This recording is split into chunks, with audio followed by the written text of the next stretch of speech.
Your ad is Phil Mora.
This is the Great Legend, and I'm coming at you live tonight with our WWE Wrestlemania 35 PPV review. And here tonight on the panel, we got Comicore Chad and C Woodard 19. How are you gentlemen doing tonight?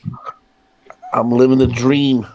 Like the American dream. How about you? Does that mean, Wood, you're living the nightmare?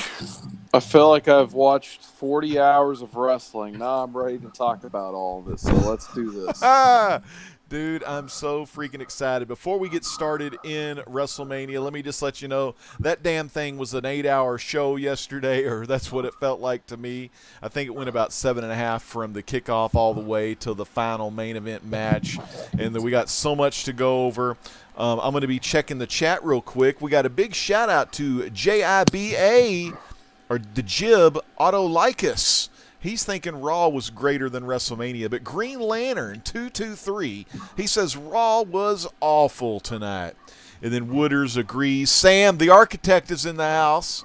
It's good to see Sam, the architect. We got Comic Noob. Good to see Comic Noob tonight, man. How are you doing, Comic Noob? I hope you are ready for some wrestling. We got DBC from the SF, and I'm talking the very best from out west, and I'm talking Discovery Bay Comics, where every morning you can check out Discovery Bay Comics, as he has the only YouTube comic book community channel guide that you're ever going to find across all the videos on YouTube. One of the hardest working guys on YouTube is Discovery Bay Comics. So make sure you go find out what's happening today on Discovery Bay.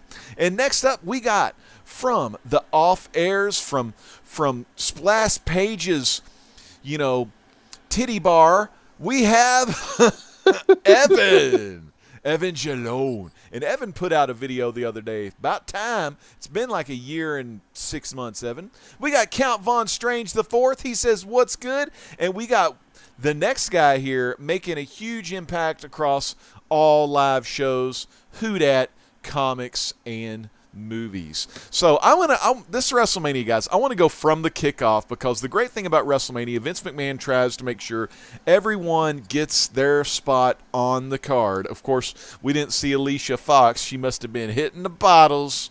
Oh, man, you never know. But anyways, I want to start with Woodard. Woodard, WrestleMania Sunday, the kickoff show, the first match, Tony Nese, the premier athlete, against his old school mentor, Buddy Murphy. What do you think about the Cruisers? Needs more gulak. But no, seriously. It was a decent Cruiserweight match. I've never been a big Tony Nese fan.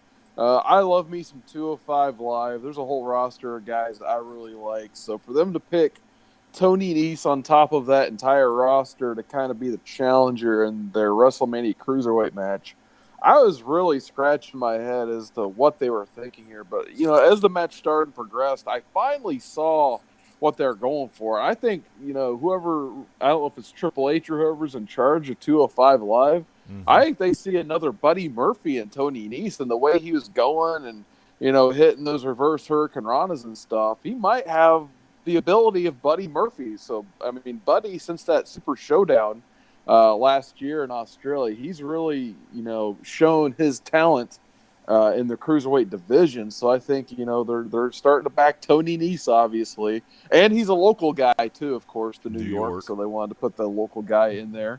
But, yeah, Tony, I really warmed up to him throughout this match. Damn. That all being said, I'm still surprised Buddy dropped the title here, because I figured he'd carry it until, at least for a year, maybe a year and a half, kind of like the way Pete Dunne was doing with the UK title until he lost his title this weekend too to Walter. Well, wasn't that like the fourth pre-show that Buddy Murphy retained the title?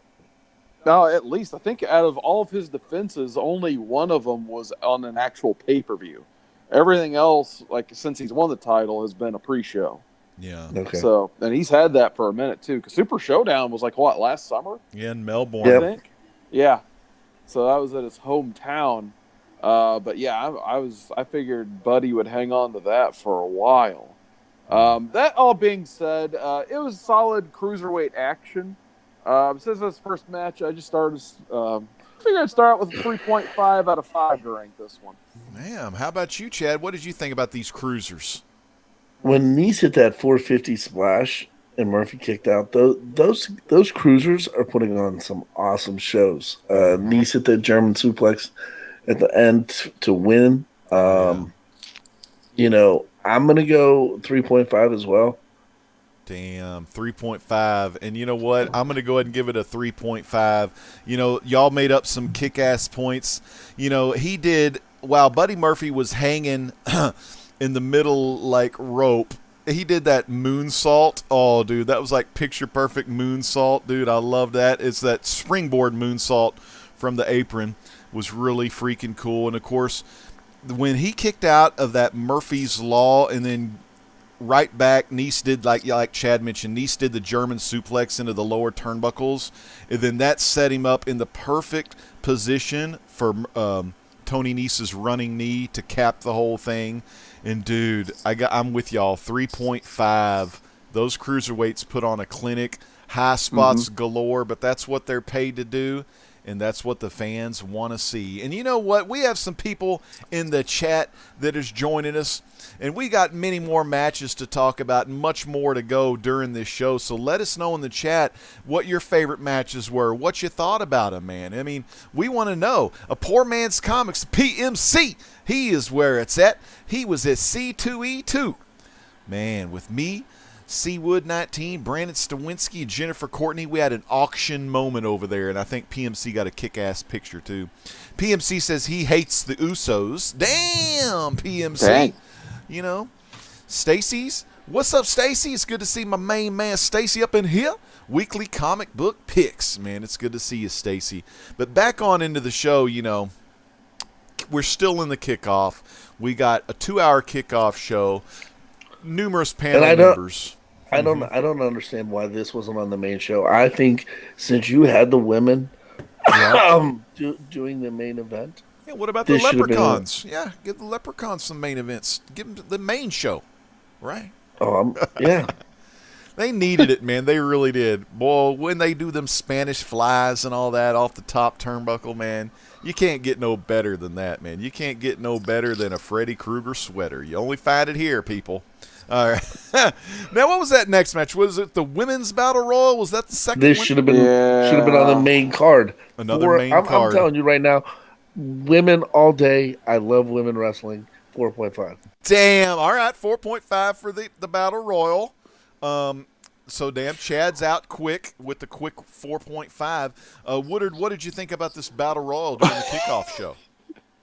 I think I'm going to steal Chad's gimmick tonight, so I'm sorry, Chad. So we'll just switch gimmicks here. I'll take it. I'll throw the women under the bus all day. But I do want to shout out my only pre-show panel highlight is when they had Edge and Christian on, and I don't know. I think, Christian, he probably had a few drinks early on or something.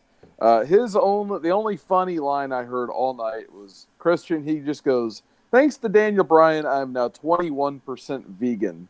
And Oh, yeah, Edge that gave was him good. the stupidest look I have seen in a long time. Other than that, I didn't pay attention to the pre-show panel. But anyway, back to the Women's Battle Royal.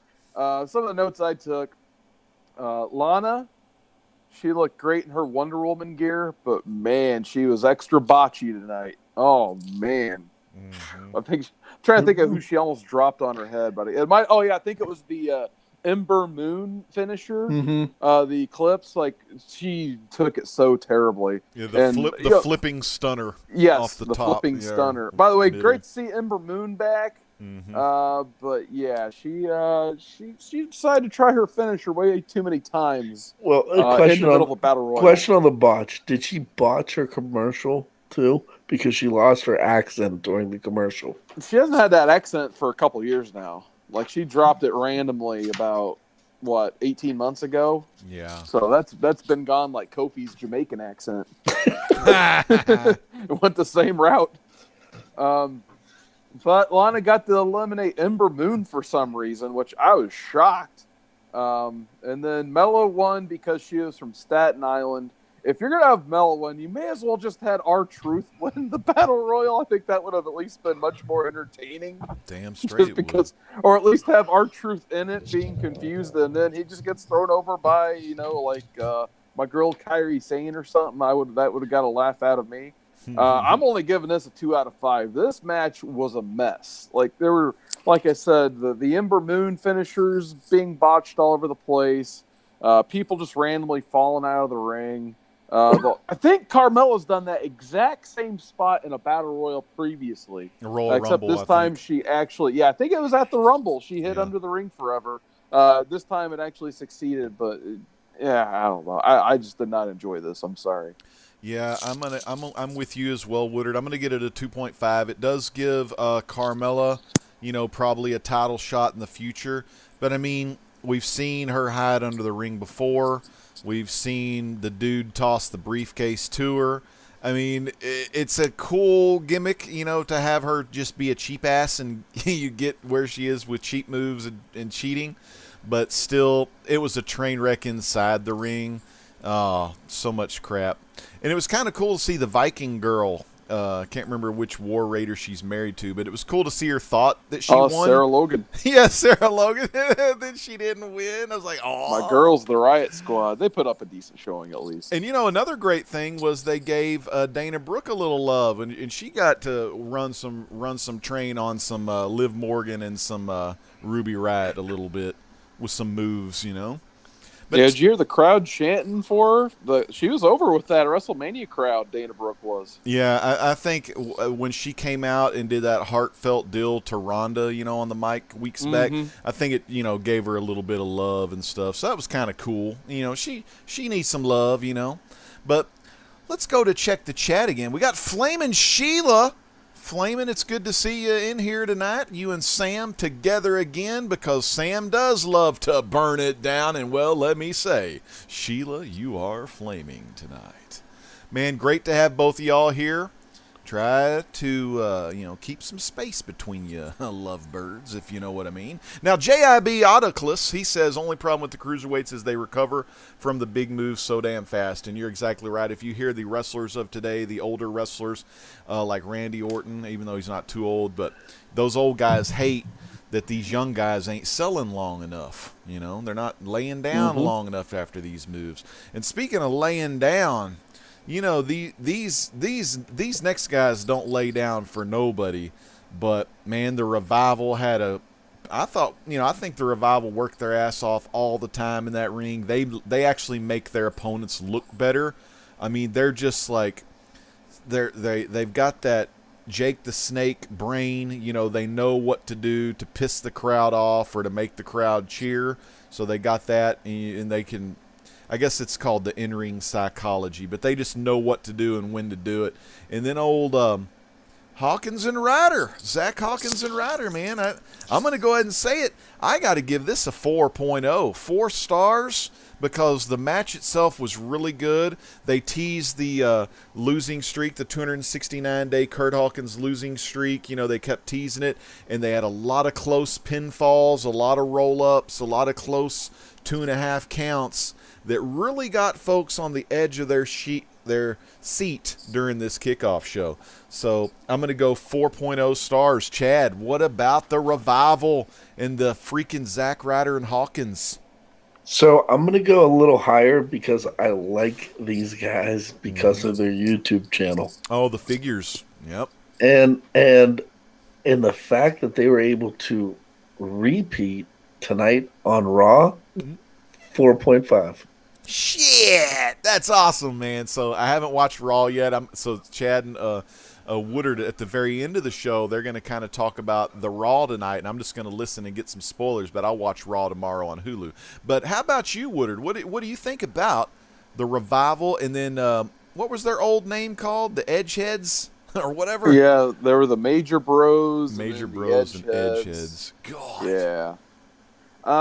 This match, I mean, it was just a nice, basic, underdog babyface versus awesome heels match. Mm-hmm. Like you said, the Revival, they spent most of the time just, working the body parts, beating up on Hawkins.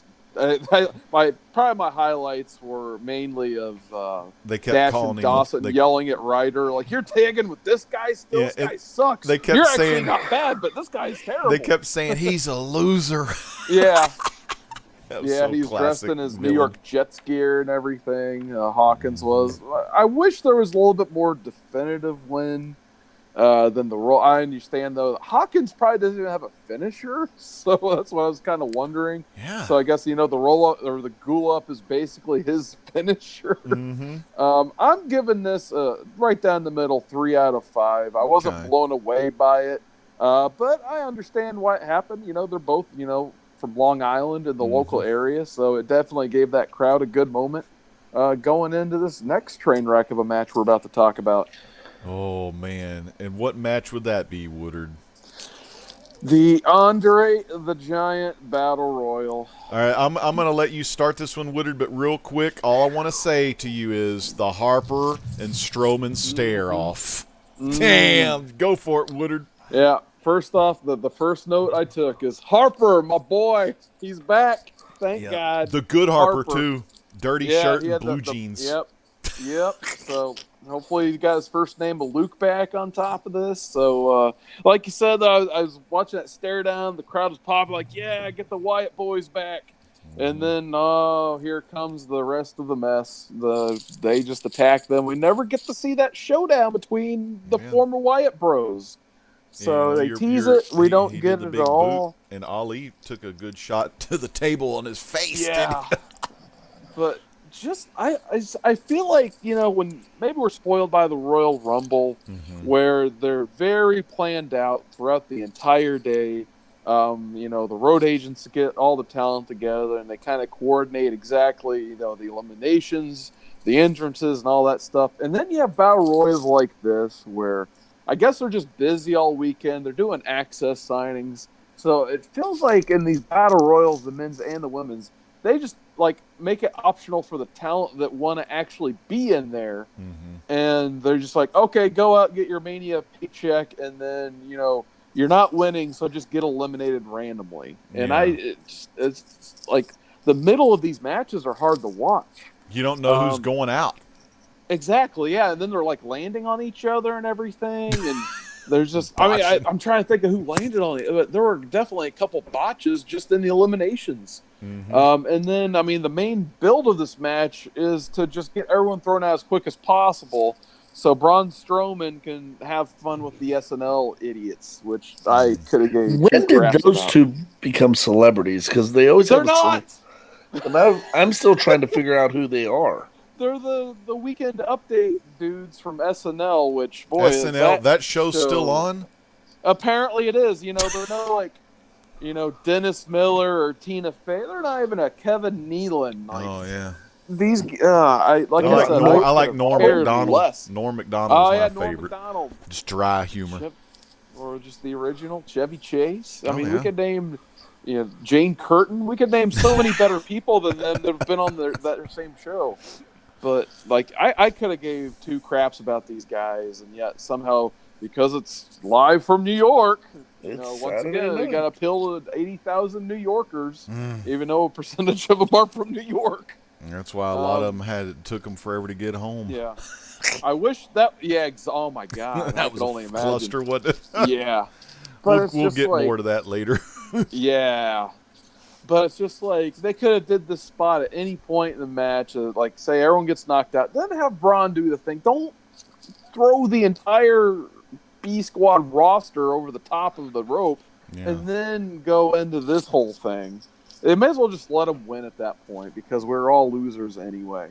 I declared this a dumb match. I'm only giving this a 1.5 out of 5. The only reason I'm giving it that 0.5 is because my boy Harper was in it. Damn. And they didn't even use any NXT guys to give them, one opportunity. I didn't even use a 205 guy. They just, I swear, it's just like it was a voluntary.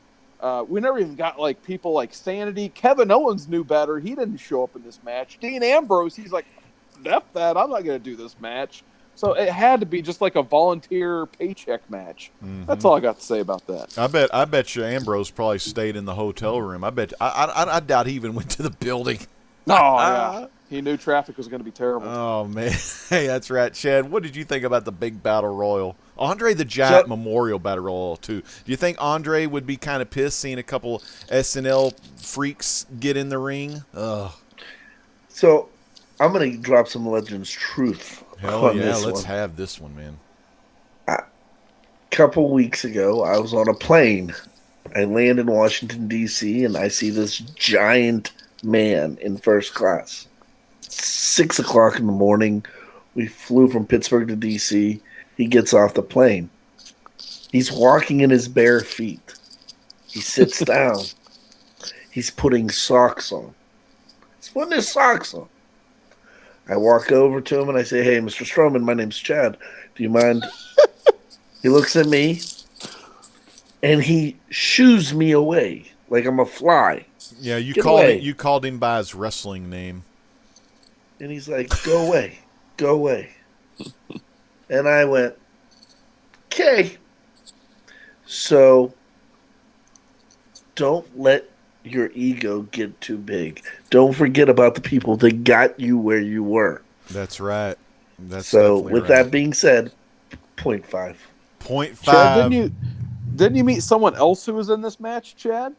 I did. That's why I got it a 0.5, because Rhino in Detroit came up to me and he was like, "Hey, I'll take a picture with you." No problem. Took a picture, put his arm around me, thumbs up. He's like, "We could be a tag team. We're about the same size." I didn't realize we were. I thought I was much smaller. Now I'm on diet because of it. Tell me what your dad said, because this was some classic dad shit. my dad saw the picture and said, "You're bigger than him." Damn. So I'm on a diet now, so that's a 0.5. But I told him about Strowman. He goes, "He's a dick." Is that what Rhino said? He's a dick. He goes, "He's a dick." Yeah. And but all in all, I mean, there's a difference between somebody that's come up through the rankings. He did his time and he earned his spot. Braun, he's big and he went to the Arnold Classic and won it. And Vince likes those big guys, so there we go. Vince likes those big boy books.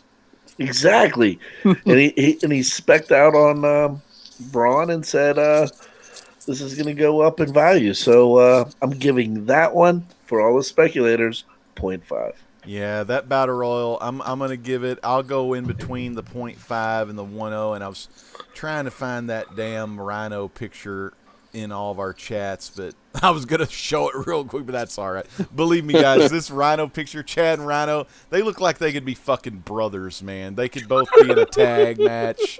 It was so cool. But I'm going to give it a 1.0.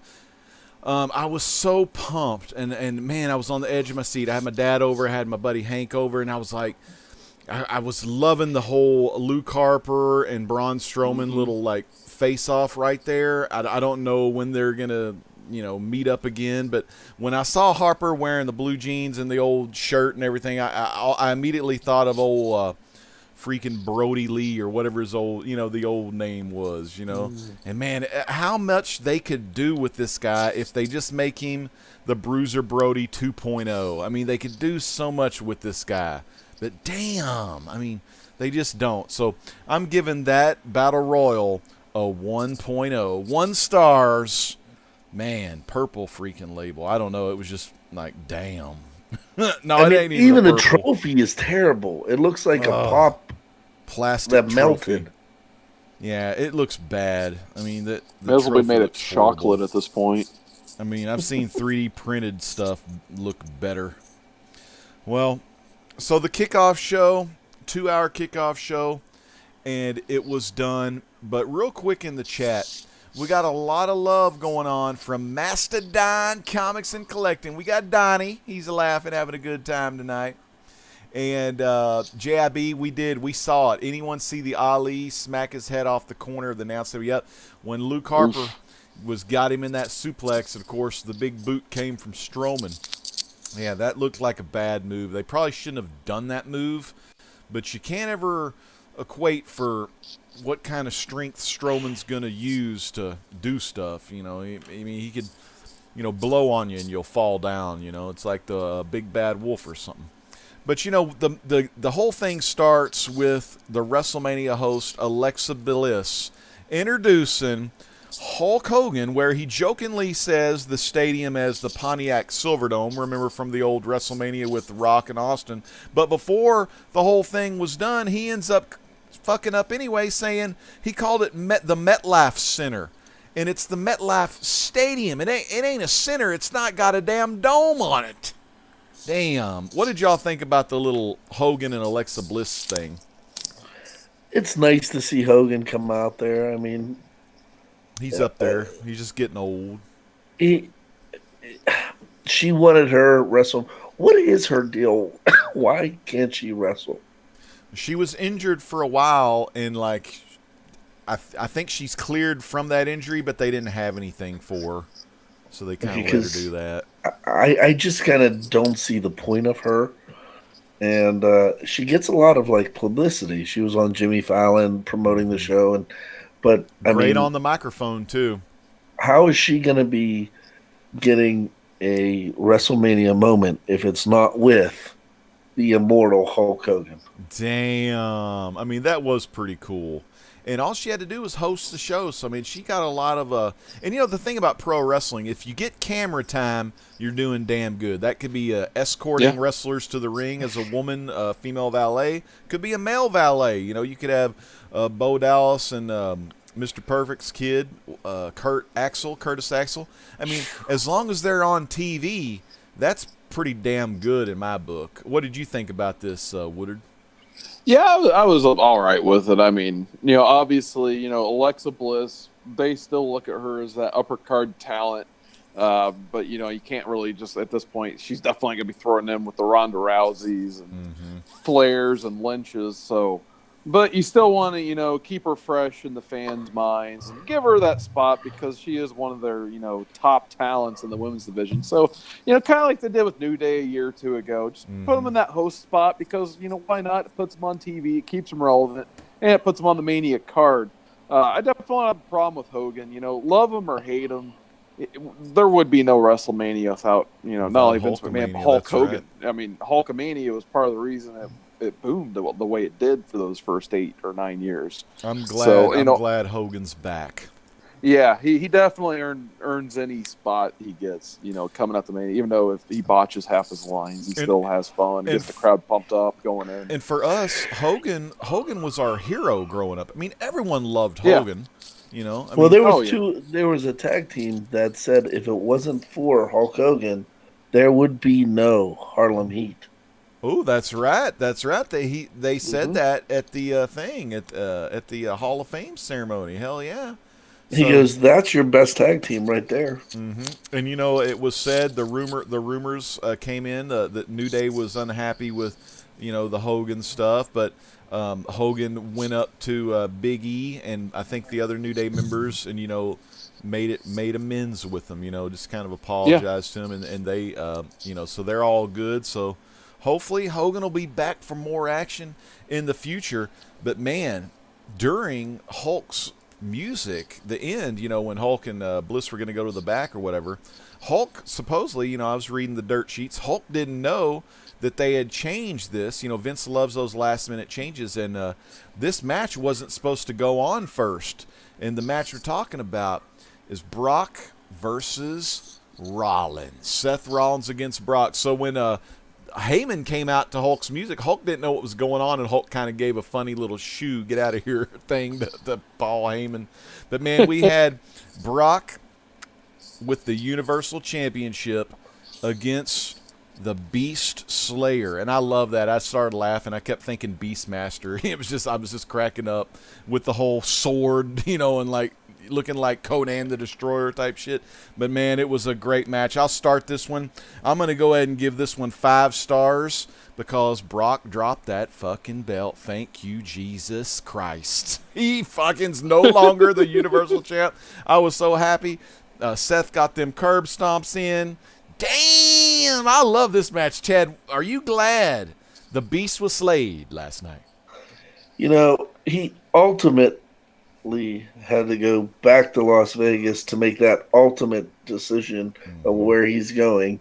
But I think when he shows up over there in Vegas, he's going to get his ass whooped because he's been play fighting for a couple years. Yeah. At the end of the day, when this match started, I honestly said it's Rollins is going to lose. I was like, they ragdolled him across the ring. It took an F5 off the mat, off the floor, suplex after suplex after suplex. But then we wonder why he's the Kingslayer, and he might have had to go a little reaching that Ric Flair, dirtiest player in the game, low ball, and not one, not 2, but 3 curb stomps. Damn. Called a day. I loved it. So with that being said, that's a 5.0 match. Just because Lesnar is gone. Yeah, amen to that. Hell yeah. Shit, what'd you think, Woodard? No, man. Yeah, it's pretty insane pre-match. Like the welts that were forming on Rollins' back. Just because, like, they have this new spot anymore where someone gets thrown into the LED board, it's whatever. It's like Brock throws Seth into where the LED board is supposed to be, but I guess since it's an outdoor Mania, they wanted one less LED thing. So he just throws them into, like, the metal part of the ring. A little diagonal trussel there. Just smack, yeah. So right there, like, and you see Rollins' back immediately bruise up once he hit whatever in the world. I mean, that's just all, like, metal garters right there. Yeah. So thanks for that, Brock. I was surprised this match. Well, I am, but I'm not. I'm surprised this match went as quick as it did because I'm guessing if you timed it bell to bell, it was only like a few minutes long once they actually rang the bell. I would like to see Brock sell the first couple stomps a little bit more. After that first stomp, he just gets right back up. And after the second one, like, so screw it, I'm going to get up again. And finally, Graves, all right, we're done. Graves even made a comment. Instinctually, I'm like, no. Instinctually, he just doesn't want to. He doesn't want to sell her this. I love those when Corey says that because Corey's just doing that to like probably get Vince pissed because Vince probably was pissed at Lesnar not selling the fucking moves. So, and if Corey just like says something about it, Vince is probably like, "Motherfucker, he didn't sell it." He's probably back. It's like there. He's covering up, but he's exposing it like a wound at the same time. Damn. Just because I always like Brock matches at the end of the day. I really do. He's a spectacle. He usually shows up to work for the most part. But tonight, I just felt like he was kind of hot dogging it a little bit. Ragdolling Rollins here and there. I would have liked to see it a little bit more out of Brock, especially since it's probably going to be one of his last matches for a while. I'm going to give this 3.5 out of 5 because at the end of the day, I am glad the Universal title is on Rollins. It's been way too long since Rollins got a main title run, and we're going to have a main title on Raw again, so that's going to be great.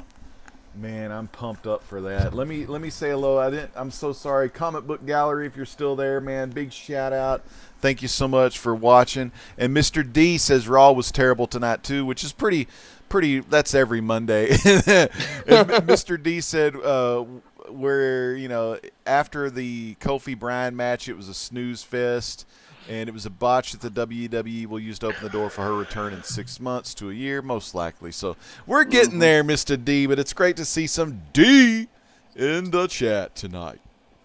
Next up, we got AJ Styles versus Randy Orton. Now, I'll start with this one real quick. I mean, I really dug this match. I mean, like, there were some lighting problems for the fans, but at home, watching it on the big screen, it looked good on my screen.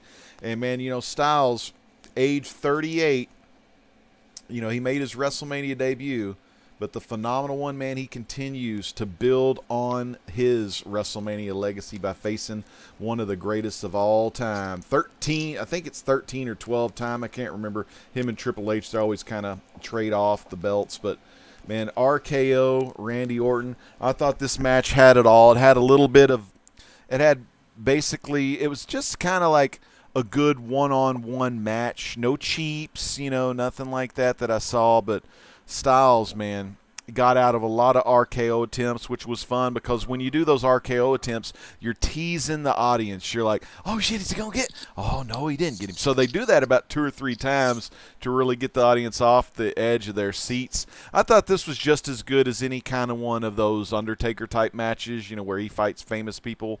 And it was good to see AJ Styles get that phenomenal forearm for the very end. I give this one a 3.5 stars just because, man, AJ and the Viper going at it, it was really a lot of fun and really cool to see 2 legends go toe-to-toe on the grandest stage of them all.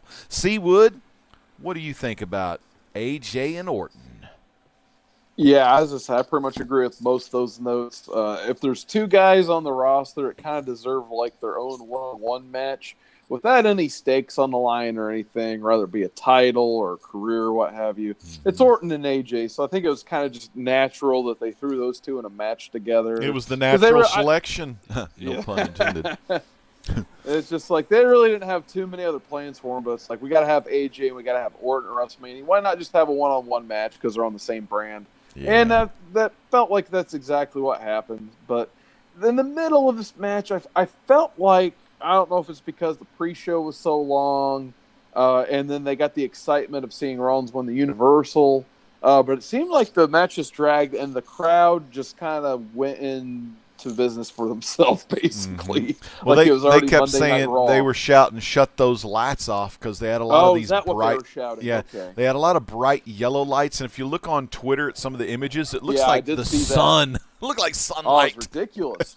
Yeah, I mean, it's kind of a sidebar note, but it seemed like the pyro and some of the lighting effects were off tonight. Oh, yeah. But I have a note in the very main event match about my concern about that. So we'll get into that later. But, yeah, it seemed like even when Angle later raises his hands for his pyro or Batista does his thing, there's like a 2-second delay, and it's very off for WWE. Yeah. But anyway, back to this match. I think once they started doing the finisher trading like these 2 are great at, with the phenomenal forearms, the RKOs, and the stuff off the top ropes, that definitely got the crowd back into the match. So, because of the dead middle and the good finish, I'm just going to give it a solid 3 out of 5. Yeah. How about you, Chad? I'm going to go 3.0 just because I would love to see that RKO off the top rope. Oh. Yeah. Dude. So freaking good. So is that all you like about it, Chad? The match overall, I mean, Rollins and AJ, it's like they wanted to put them on WrestleMania, but they didn't have a storyline really built up for these 2 guys. Yeah. Do you know what I mean? Yeah, nothing big. And it just kind of felt forced. Yeah. Like a force. Just let's put 2 like top world good wrestlers and just put them in together. I thought it was a good match, though. So y'all give him 3. I give him a 3.5. I mean, pretty good stuff. But, man, it'd be nice to get that belt back to AJ maybe one day. Got to give Kofi some more love, though, for a while. Oh, now this next one, like, I wasn't too big. I mean, I know there were some big fans of this one online, but it was Shane McMahon against The Miz. Pins fall, or the falls count anywhere. So, I mean, it was all over the place, spot after spot, jumping on stuff. I'm just going to go ahead and give it. I'm going to have to give it a 4-0. Do that big-ass superplex because that shit looked fucking dangerous. But I'm going to have to give it a 4-0, but it's still, I don't know. It just wasn't. It was great, like wrestling, but storyline-wise, I wasn't emotionally involved in the storyline, I guess. But the match itself, it was good wrestling. Chad, what did you think about, Shane and The Miz?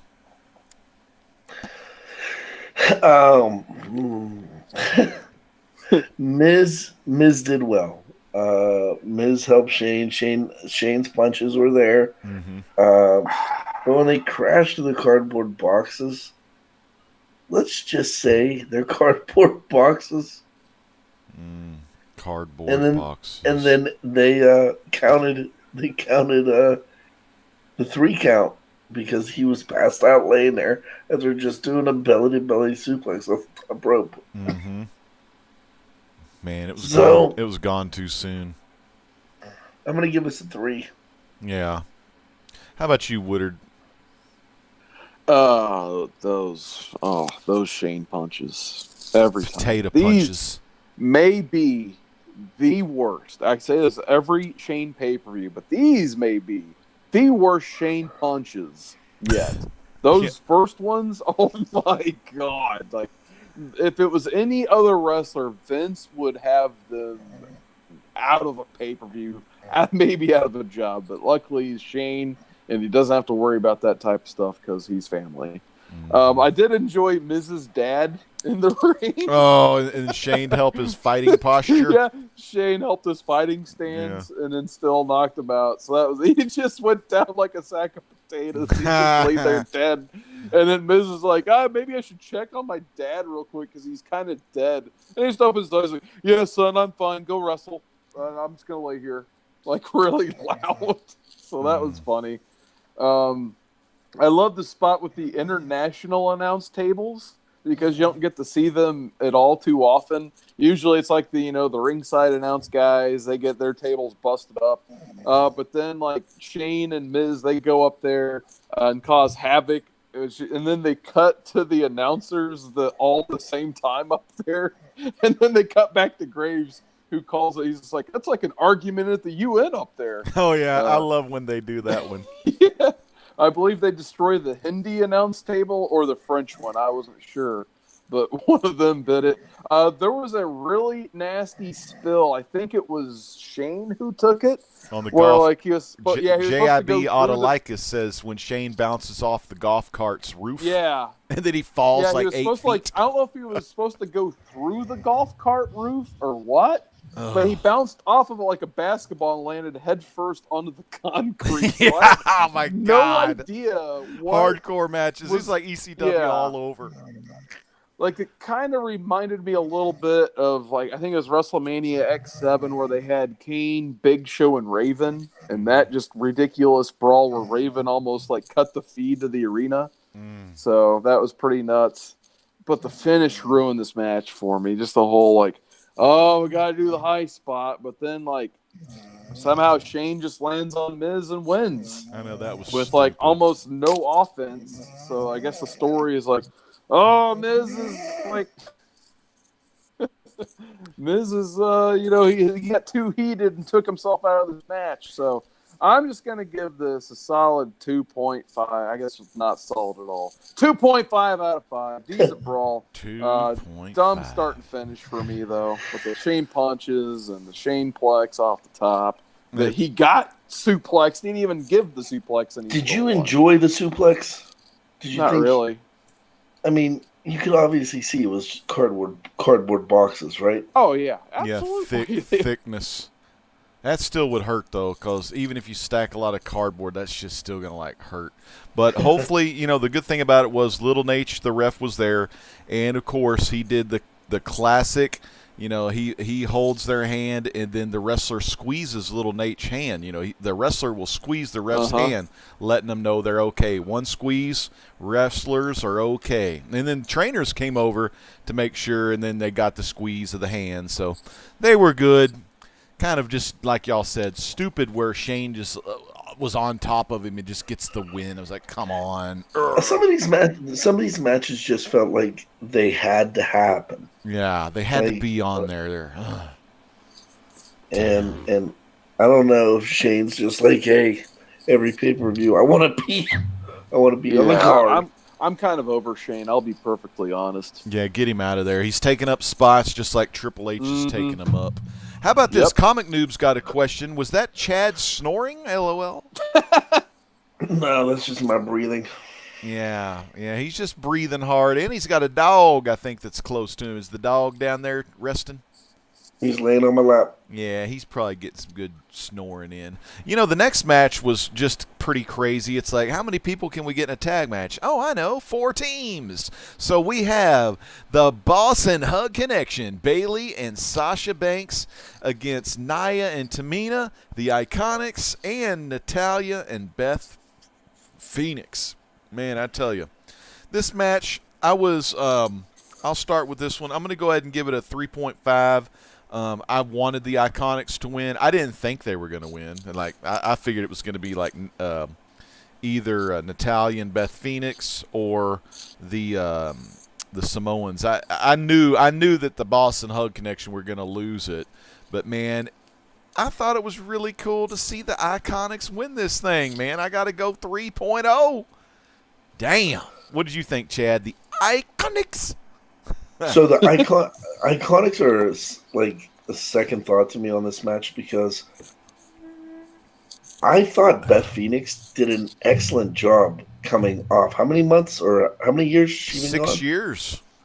She did really, really well, and her and Natty actually had a true tag team vibe. Good heart attack. Reminded me of Anvil and Hitman on some of that shit. So I was impressed by them. Nia and Tamina, oh my god.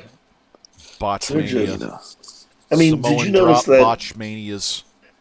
They kept them out of the ring as much as possible in order to get over the Iconics at the end there. And the Iconics were, I was impressed with them, how quick they know how to tag. Yeah. Unlike I do on WWE 2K19. But I was happy for the Iconics because they played the gimmick and it was the quick roll up and let's steal victory. Yeah, I heard years ago that Billie Kay wrestled Sarah Del Rey like on some indie show, like, and that's when they first noticed. Like, I think Billie Kay was like 16 or 18 at the time, and that's when they knew, hey, this girl might be good one of these years. Though I can't stand their screaming, so I'm going to give them a 3.0 on that. 3.0. How about you, Carson? Did we skip the SmackDown tag match? You know what? Let me look. Let me look on my list. I think it was before Shane and Miz, but maybe I'm wrong. I just want to make sure because that's like my second favorite match. But anyway, oh shit, we did. We'll come back to it. We'll come back to it. Yeah, it was before the Miz and Shane. But yeah, this match, I'm telling you, I'm still in Chad's gimmick tonight. My first line I put is I was excited as much for this match as the Bayley buddies were, and they were malfunctioning. Yeah, they all laid down. The ones on the right side of the screen weren't coming up at all. Oh, it was bad. No, they tried to put too much air into too many Bayley buddies, I guess. So that was like the ultimate indicator, like, oh god, this match is going to be something else. And I don't know, like, if Tamina just snorted a bunch of that Jimmy Snuka cocaine before the match. What was up with her? Like the number, like the one thing that always drives me crazy is, you know, they have like this person, she's embracing her like savage Samoan heritage. She has to be held back. And Nia Jax can't contain her.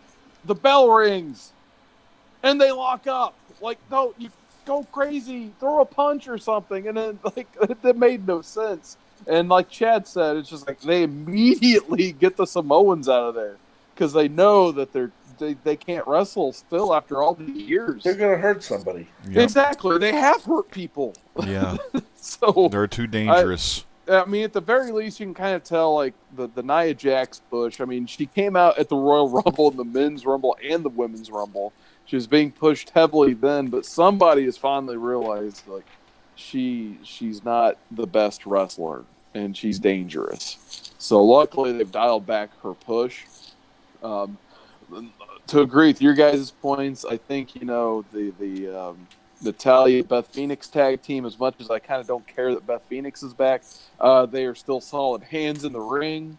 I do like me some 4 horsewomen, so I was happy to see Bayley and Sasha get that WrestleMania match outside of the pre-show. So at the end of the day, I'm happy they got the spotlight, but I would have loved to see kind of like Hawkins and Ryder earlier. I would have liked to see Iconics get a definitive win, so then them celebrating in the ring afterwards would have meant a little bit more. Yeah. Because at the end of the day, they just stole this match. Like Beth Phoenix did basically an atomic glam slam on Bayley, and then they just I think Peyton pushes Beth out, and Billy steals the pin on Bayley, and they act like they won Olympic gold medals. Yeah. So as much like it's cool that those two got these tag belts because they have been the longest tenured tag team basically that they have, and they went to high school together, so they've been dreaming about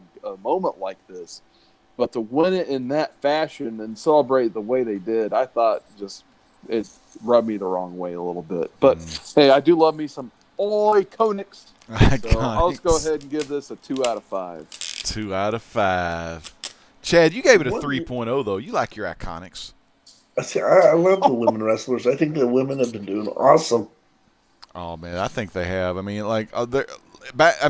the women of today, and there's nothing to take away from people like China or who's some other ones, China and stuff. But anyway, what I'm saying though, I mean, the roster of women is the best it's ever been, I think. I mean, because before you'd have your Mickey James and your Litas and your Trishas, and then you got the pretty looking ones like Tori and Stacy Keeler and stuff. But I mean, like these folks are competitors, man. So it's really good to see them in the ring. So I gotta ask you guys a question. The one thing that bothered me about this is why did they keep on throwing guest commentators in there? I think, was it Paige doing this match? Yeah, she did. I think that so. One maybe? Yeah. Well, if they don't do that, Graves is doing 8 hours of commentary. Oh, yeah. See, that is right. I mean, you got to go take a bathroom break sometimes, so maybe that's why they did it. I mean, and then did you hear, I was going to have this note later, but Michael Cole's voice is almost gone by the main event. Yeah. I think it left him during the Batista match. Yeah. Because he's trying to talk to Shawn Michaels, and he sounds like me right now. Well, let's go back. I'm sorry I skipped this. My hands were too quick. I'm reading, some of these results off the phone. But I want to talk about that SmackDown Tag Team Championship with the Usos going against the Bar, going against Rusev and Shinsuke Nakamura. And then who was the other team on that one? You had Ricochet. Oh, Ricochet and Aleister Black. I kind of knew they weren't going to win. Too soon for their moment. But, I mean, at least they got on the – like I said, though, anytime you're on television, anytime you walk down that ramp, I mean, Ricochet and Black had a kick-ass looking costume, too. It looked kind of like Swamp Thing-ish. Looked like Roots and stuff. But the match, I was happy with the winners. I love the Usos. They pretty much one of my favorite tag teams of like the new modern day, is the Usos. So I'm glad they freaking won. And Those other teams, though, gone too soon. I don't know, man. I think the bar, I think I would really love if Cesaro would have got his singles push back then before Mick Foley made him a team and had that best of 7 and all that crap. But I wish Cesaro would do his own thing. And I kind of wish Sheamus is actually in great shape and looks really good. I mean, he could still be a freaking champion too, but they have too many people. I kind of wouldn't mind seeing Sheamus go to NXT a little while, like maybe be the champ down there or something, you know? Yeah. Do you think they do that in the future? I mean, honestly, do you think some of these names? Well, I know Titus O'Neil went down there for a while. Tyson Kidd went down there for a while. Of course, they're just mainly to help get people over and stuff. I mean, I think Dolph would be good down there. Man, there's just so many things they could do. It's just, I think the rosters are just too big. I'm going to go ahead and give the USO one a 3-star, you know, just because it was something we could probably see on SmackDown or something, you know. But I'll give it a 3-star. How about you, Chad? What did you think about the SmackDown tag team match? So a week ago, I probably would have said a 2.5, but the Usos won me over when they said we forfeit for Kofi. Mm-hmm. So I'll go give this one a 3.0. Gotta love them, man. They went to the school. They went to Reality of Wrestling with Ember. I mean, not with Ember, but I mean, though Ember and the Usos graduating from Booker T and Stevie Ray's school down there in Houston. Not Harlem, but Houston. Man, I love those guys, man. I think they're cool. How about you, Woodard? Well, first off, special shout out to everyone's favorite new diva, Lacey Evans. Man, I thought you were going to say Flamin' Sheila. But no, so we got a Lacey Evans appearance right before this match. No reason whatsoever. You gotta love it. But honestly, like looking at my scores, I think this was my second favorite match of the night. Oh. So you had this like spot with the bar where he had this like eternal Cesaro spin.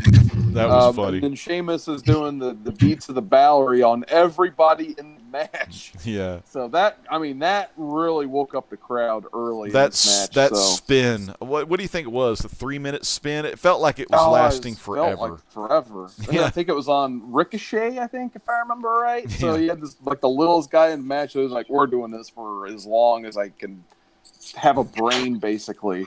Damn. Speaking of that, like. How soon can we get a Cesaro versus Ricochet match? Because those two had some awesome spots. Oh. Like I would watch that. That would be a pay-per-view match in itself for me. Those guys were awesome.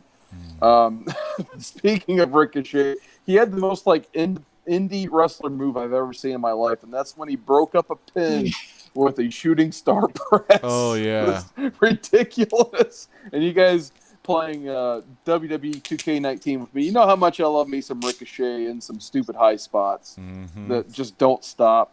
I'm glad he got to hit the 630 at least. His 630 is so impressive.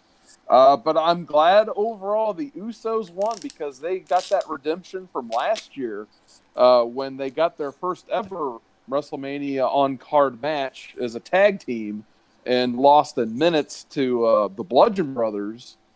And this year, at least, they let them win a match finally. So I was very happy about that, them retaining the belts. I'm going to give this a 4 out of 5. Damn. It was a great action. Hell yeah. Well, that's pretty damn good. Let's check the old chat, man. Ooh, Mr. D. Oh, man, Stacy Keebler's legs. Hubba, hubba. Hey, we got the Prince from New Zealand is here. The uncanny Kyle Walker. Man, great to see you, Kyle. And we got Arnold Schwartz joining us. Good to see you, Arnold. I hope Ralphus gets to feeling better.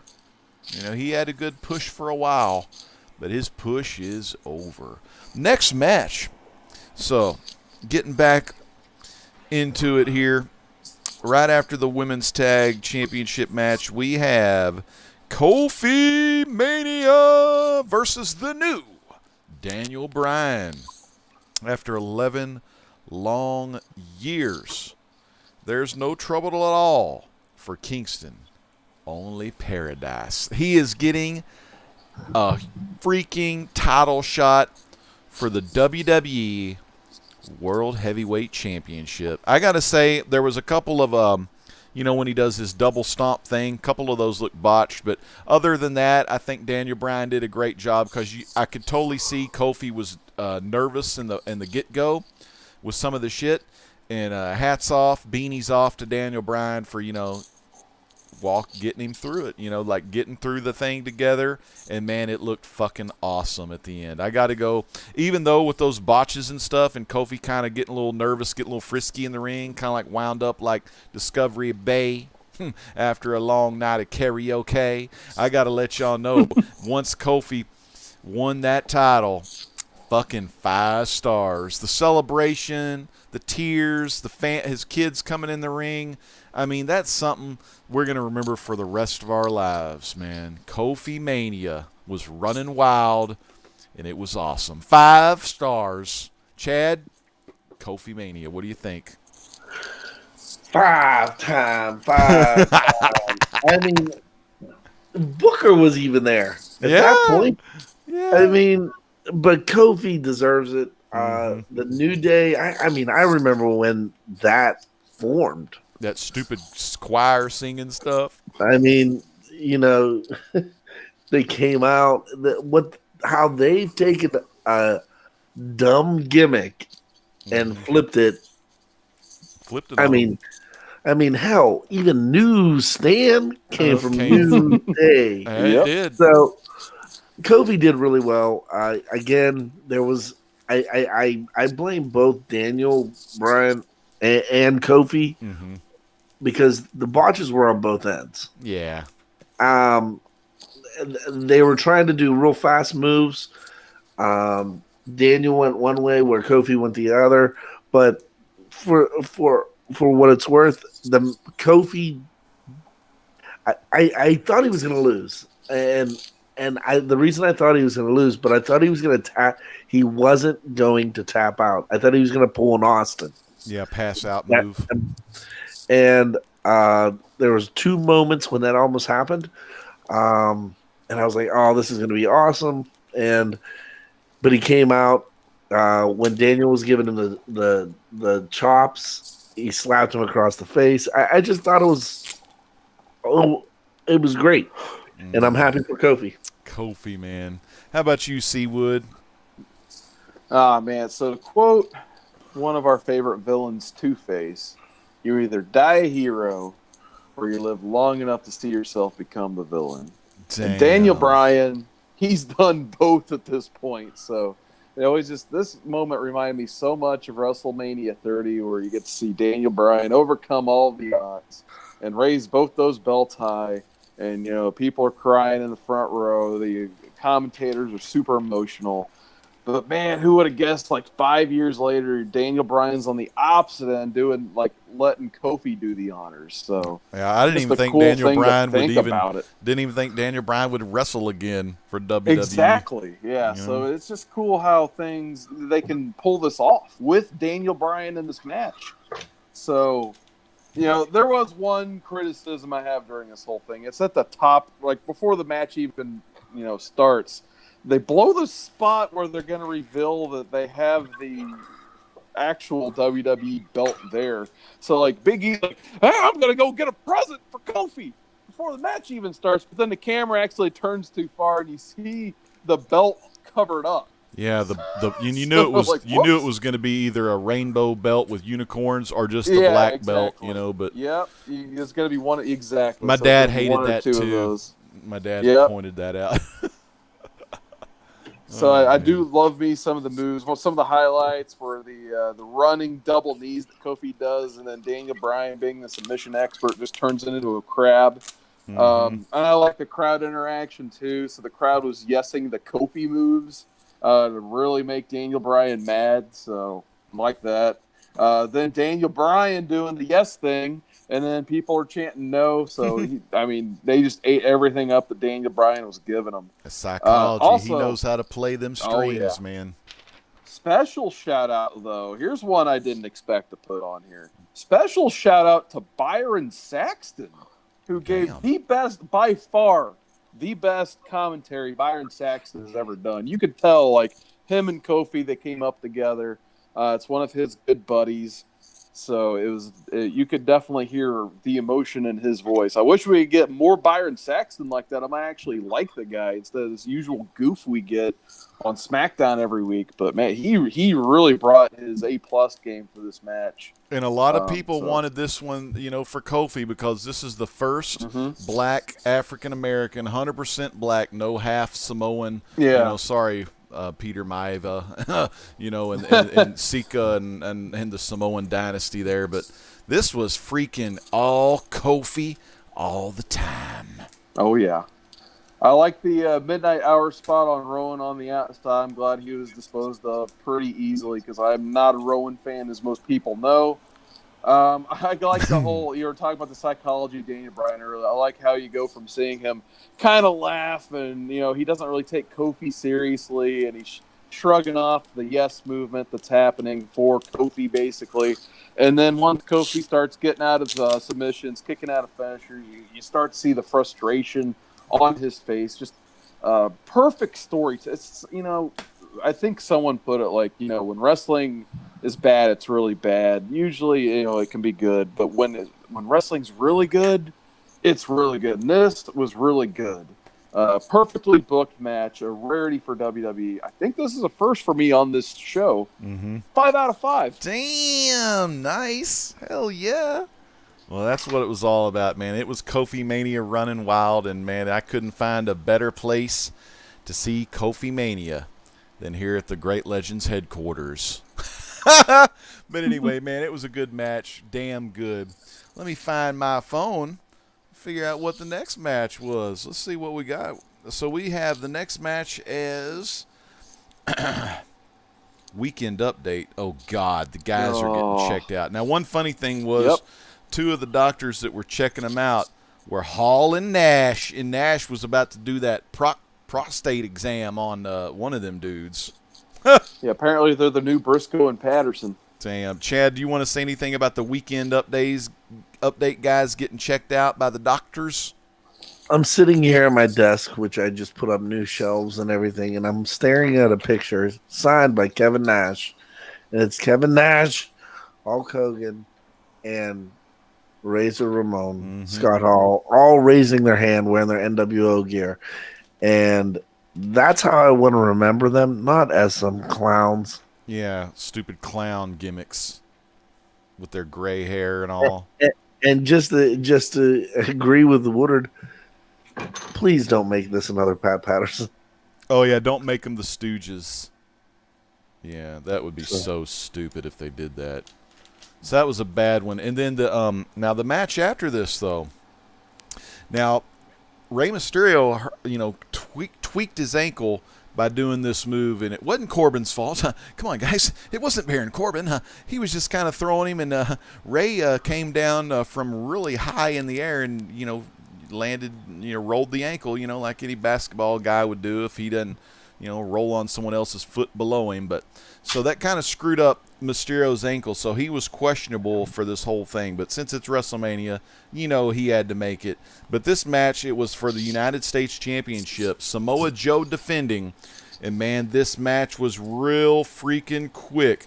Man, 16 matches on the card. You got to have a couple of squash matches, so here we go. Short match, full of action. Mysterio landed a 619 and set up a splash off the top rope a la Eddie Guerrero, but Joe was able to catch him in midair and set him down, and then pretty much just applied the Kikina clutch right then and there for the tap-out victory. I got to go 2 stars. I mean, it wasn't Ray's fault. It wasn't Joe's fault. I mean, the ankle was screwed up, and you had to get through the show, so 2 stars. Woodard, what did you think about Joe and Mysterio? Yeah, at the same time, I'm glad that Joe made the main card and he wasn't just thrown on the pre-show. And I respect Mysterio. He's got, very long career. He's been doing some good work. It sucks about his ankle. And also, I thought it was cool, Mysterio, after all these years, finally dressed as Mysterio from Spider-Man. So I thought that was kind of cool. But if the guy is questionable or injured, I know he wants that Mania moment or payday, but why don't you just make the call? There's so many people on the roster you could have put here that were healthy. Like, your Andrades, your Ali's, Kevin Owens, any of those guys from SmackDown could have filled this spot that weren't hurt. So, as cool as this match could have been, it's very unfortunate it only went like a minute or so, maybe not even that. So I'm not even going to give this a score. But again, I'm glad Samoa Joe won the match and retained his title. But yeah, I can't give this match a score. And JIB says Mysterio's costume, though. So did y'all like the costume? I dug the costume. Yeah. Was that the Spider-Man Mysterio costume? Yep. Damn, that's cool. I will be honest with you. I got up at this point. I watched him come to the ring.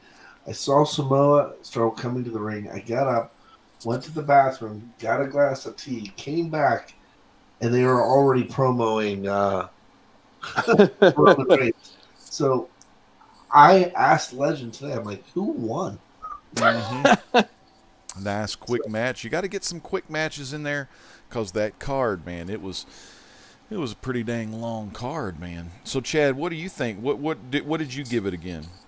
I'm gonna say non-applicable because in a match. I was at the restroom. Well, the next match, you had two big ones going at each other. You had Roman Reigns against the Scottish Psychopath, the Scottish Terminator.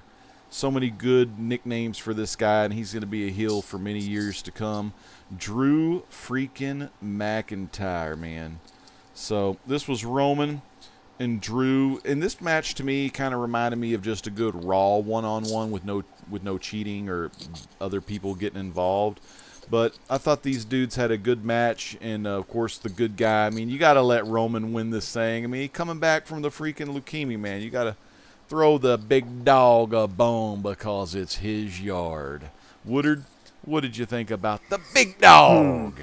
And Drew well, first McIntyre? off, it was a cool idea for Drew's entrance to have like the Scottish drummers and bagpipes. Mm-hmm. But once again, kind of going with all the effects this evening, they were so off. They just turned Drew's theme all the way up, so you couldn't even hear like the big bass drum or anything. Mm-hmm. So that was pretty unfortunate.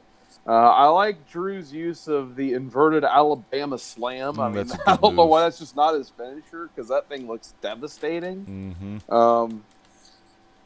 Oh, yeah, this is where I also noticed on the WWE YouTube channel, they had this weird live stream going on. Apparently, it went on all night, and it was just Sam Roberts sitting in like a booth or something, and he would randomly have people like wrestlers and, the people like Kathy Kelly would stop by and that type of stuff. So I decided I'd give a couple notes on that because I wasn't into this match too much. Oh, so you're watching the little Sam Roberts show.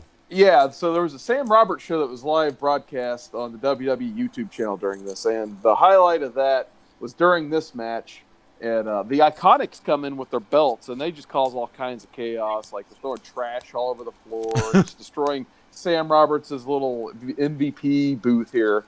And then they just start smashing cupcakes into Sam Roberts' face and dumping peanuts on him.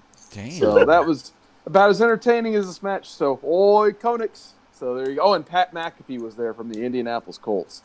So Roman got the win in an afterthought of the match for me. It seems like he's already losing the crowd again somehow. Like I swear I heard like a smattering of boos already, and I think it was Sam Roberts actually in the pre-show mentioned that he thought it's New York, Roman's going to get booed, and like all the pre-show panel just kind of laughed it off, and they're like, nah, no way. And then sure enough, here we are. Roman was already getting his heat back. Oh, Roman. Pre-leukemia. So I felt kind of bad for Roman, but at the same time, I was with the crowd too. I didn't give much care for this match, so I'm just going to give it right down the middle, 2.5 out of 5. Well, I know, Chad, you're a big fan of Drew McIntyre, man. What did you think about these big guys going at it tonight or last night? I thought Drew should have won. Yeah. Mm-hmm.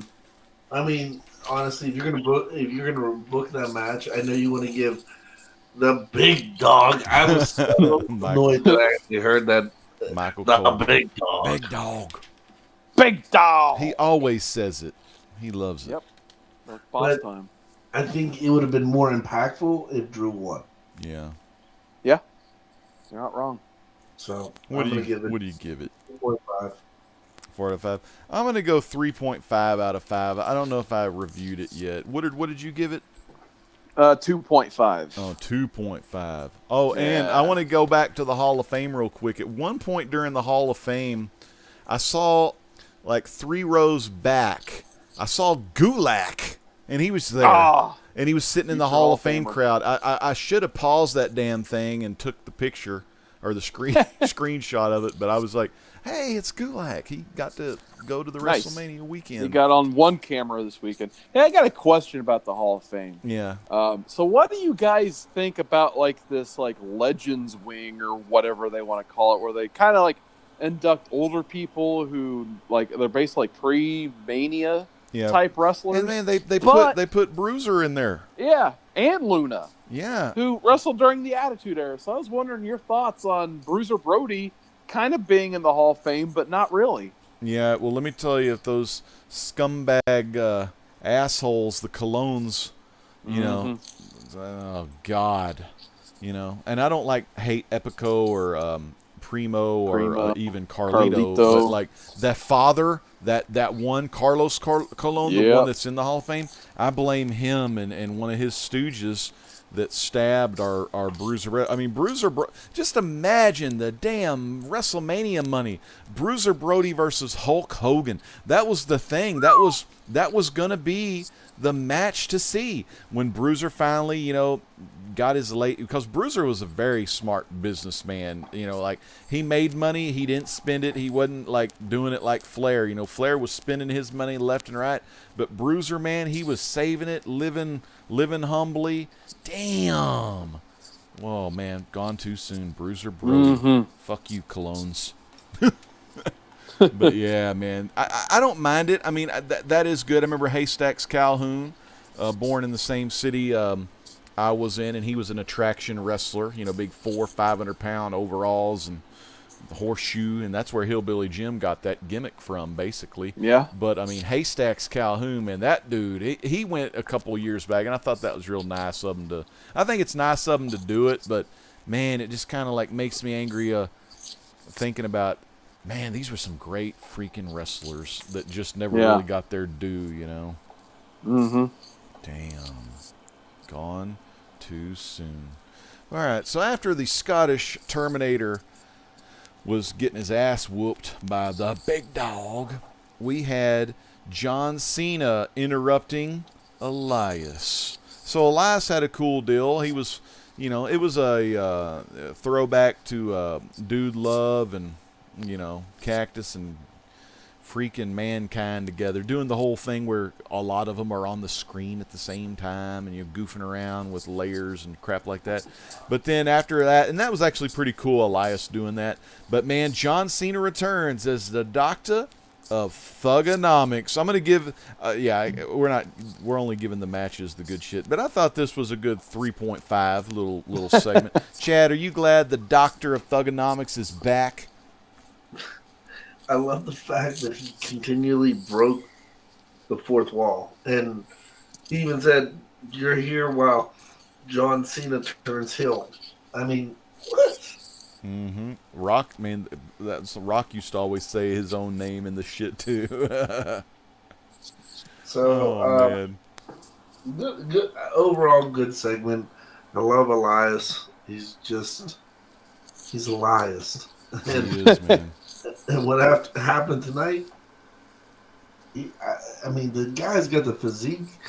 He's great on the mic, but I don't know why they're not giving him a push.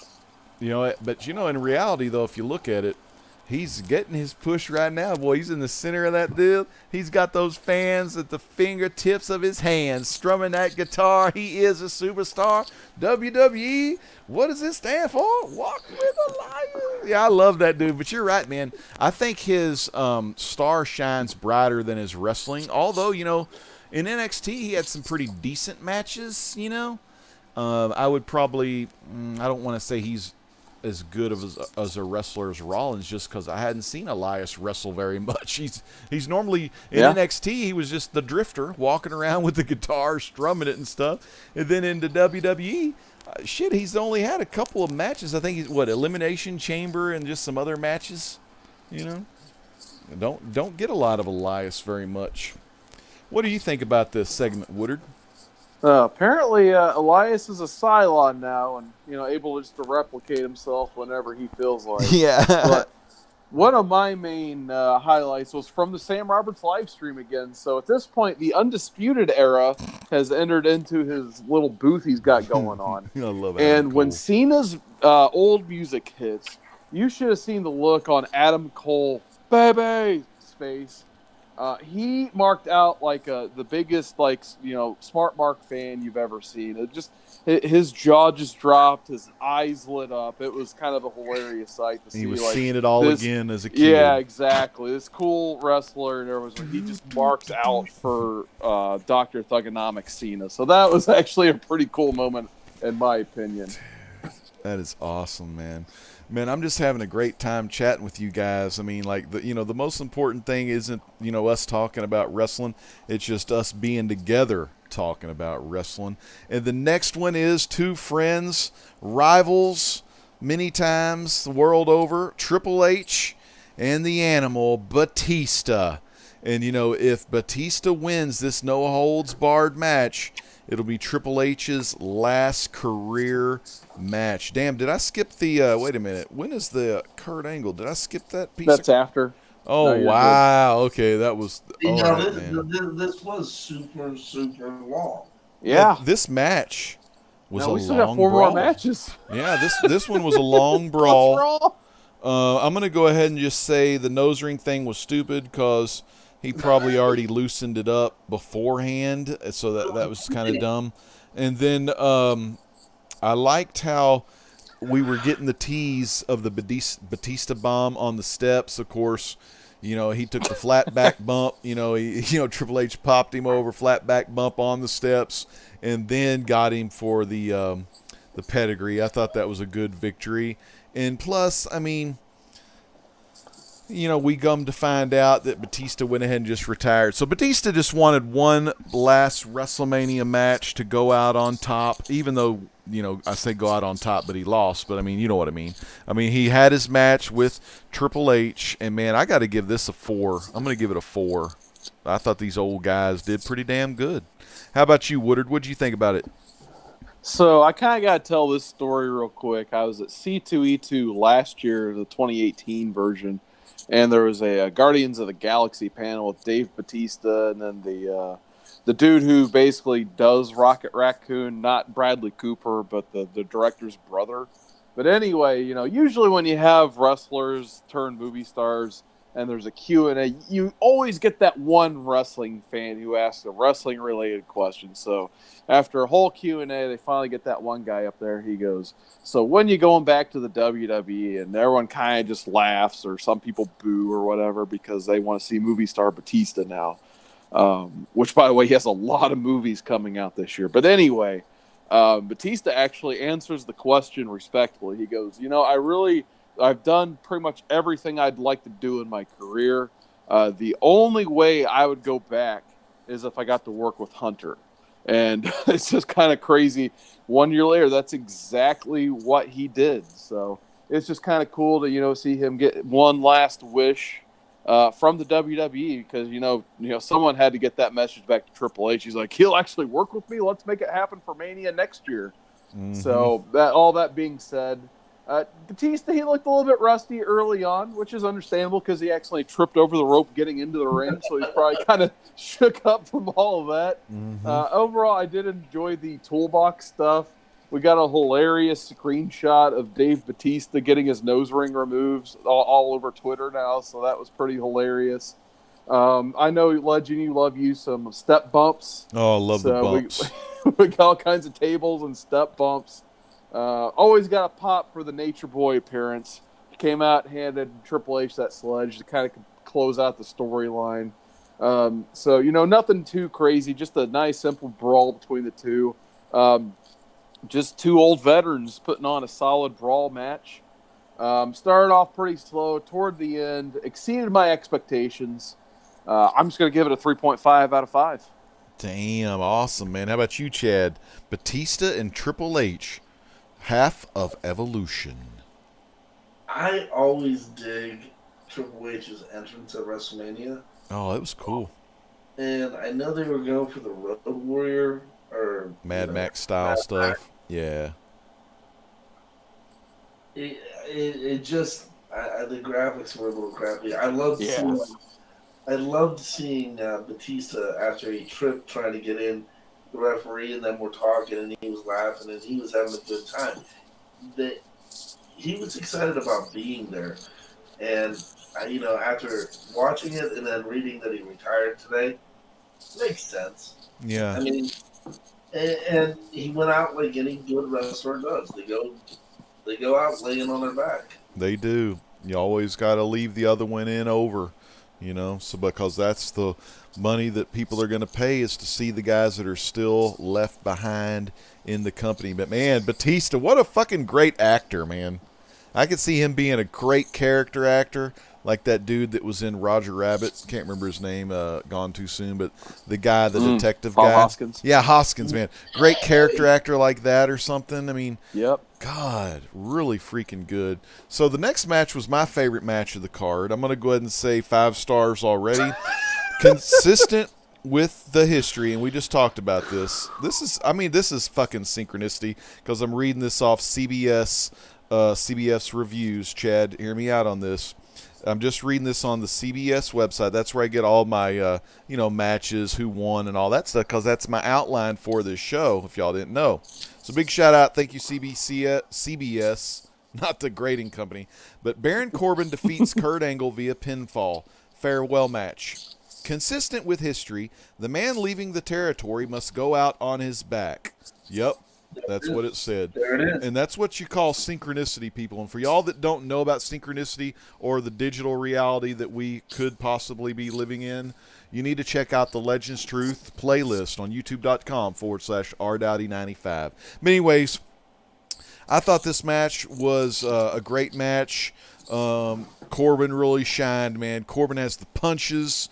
Corbin he's got X-Pac heat. Like, everyone hates Corbin, and the funny thing about Corbin is he fucking loves it because Corbin's just using it as real heat. So, match was short. Angle's had a lot of back troubles and back problems. Angle landed 4 consecutive German suplexes, and then he appeared to have the match won. Man, he even pulled the straps down, which is the L bumper. When I think you have your special. So if you want to do that in 2K19 with a Big Show or Kurt Angle, hit that L bumper, pull them straps down. And luckily, he got his 4 deals in. He went up there for the moonsault. Who didn't see the miss coming? He loves missing that moonsault from I think he ever hit it. Yeah, from the top rope. And then freaking man, Corbin just gets him up, picks him up with a damn end of days, and match is over. So in reality, it wasn't a 5-star. This was more like, God, it looked really sad. I felt bad for Kurt. I mean, I got to go 1.5, even though I love Corbin to death. And Corbin, I'm sure, didn't put this match together. It's not Corbin's fault. It's just the way the card was. There's too many people, things like that. But and in the end, though, Angle got to thank his fans. He got on the microphone. They went out to his "You suck" chants. I mean, so that was a great epic moment for Kurt Angle. And the match wasn't that great, but Kurt's WrestleMania moment farewell was great. And that's what we got to take with us, and that's what we got to remember about the career of Kurt Angle. Chad, you've heard stories. Have you met? Of Kurt? You're in the same area. Kurt Angle is not the type of person. I don't think he wanted to retire. I mean, the guy still goes to the gym every day. They say he's friendly as hell. He'll talk to everybody.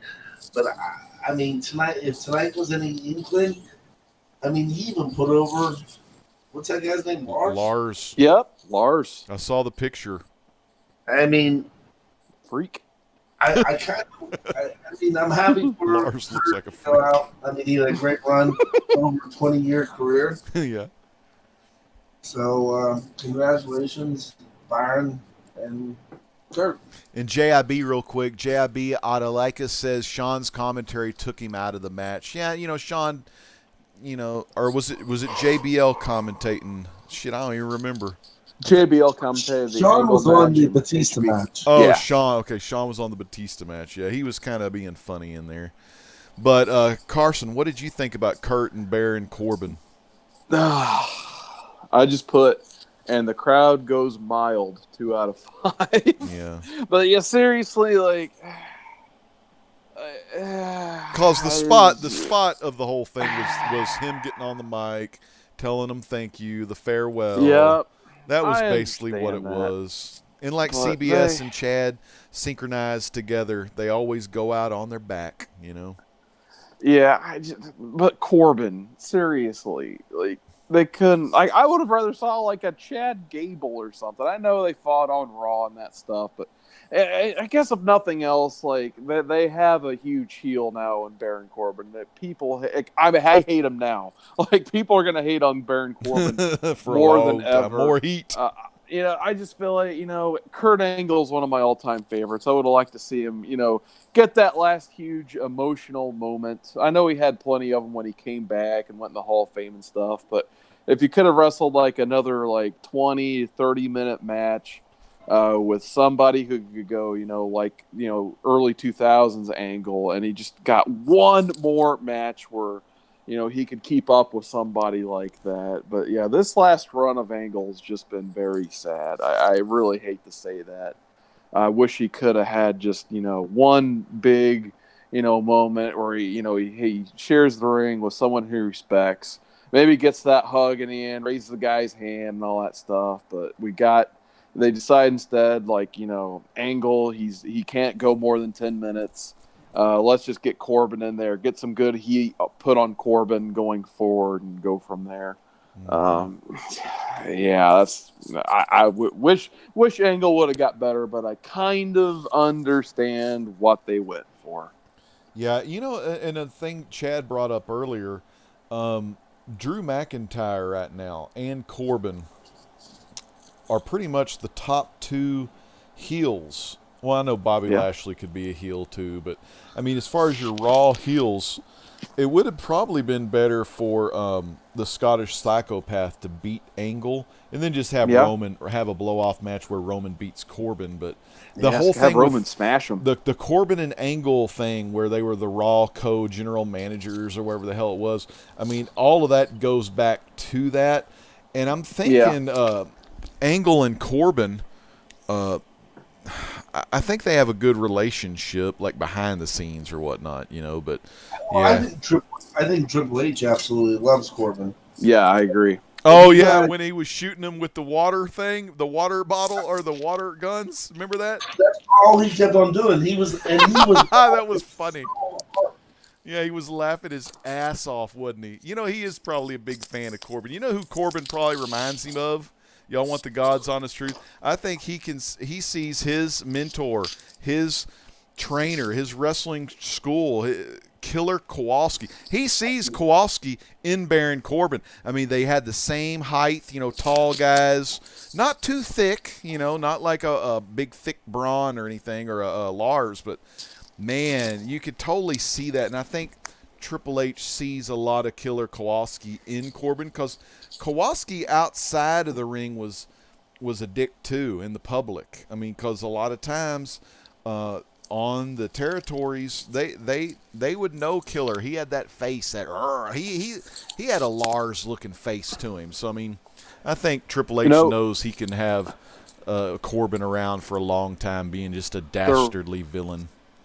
There was one really funny Corbin tweet that had to do with this match, because everyone was like complaining on Twitter, like, oh, just like I did just now, like, oh, Angle deserves better for his last opponent or whatever. And Corbin's just like, screw you, Indy Marks. I'm going to have the greatest match of my life. It's going to be an 8-star classic. Something like that. And showed a picture of him photoshopped like as the WrestleMania poster, and like Angle was really small on it. It was actually pretty funny, so I'll give him that. You got to love that Corbin heat. He's playing 8-star classic. And what I heard about the Revival, they interviewed the Revival, and the Revival are on Twitter, and they're like saying, oh, well, you guys are more outspoken on Twitter, aka like wrestlers bitching on Twitter. It's like, how much of that is the office telling them what to do. You know, like, hey, you need to say this or start these kind of little. Start this kind of crap on Twitter or something, you know. So I know Corbin although Corbin did botch on Twitter when he made fun of like the soldiers that one time, that put him in the doghouse for a while, you know. So, but yeah, I thought, you know, I guess it is what it was, you know, but gives Corbin some good heat.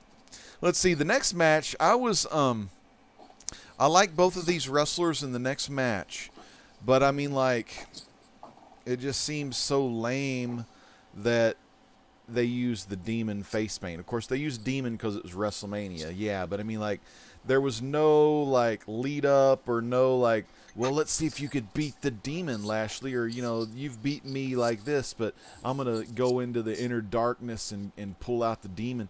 Like, I didn't really see that like I've seen in the past when the Demon's kind of, like, taken over. But the match itself, you know, it was that classic popcorn match right before the main event.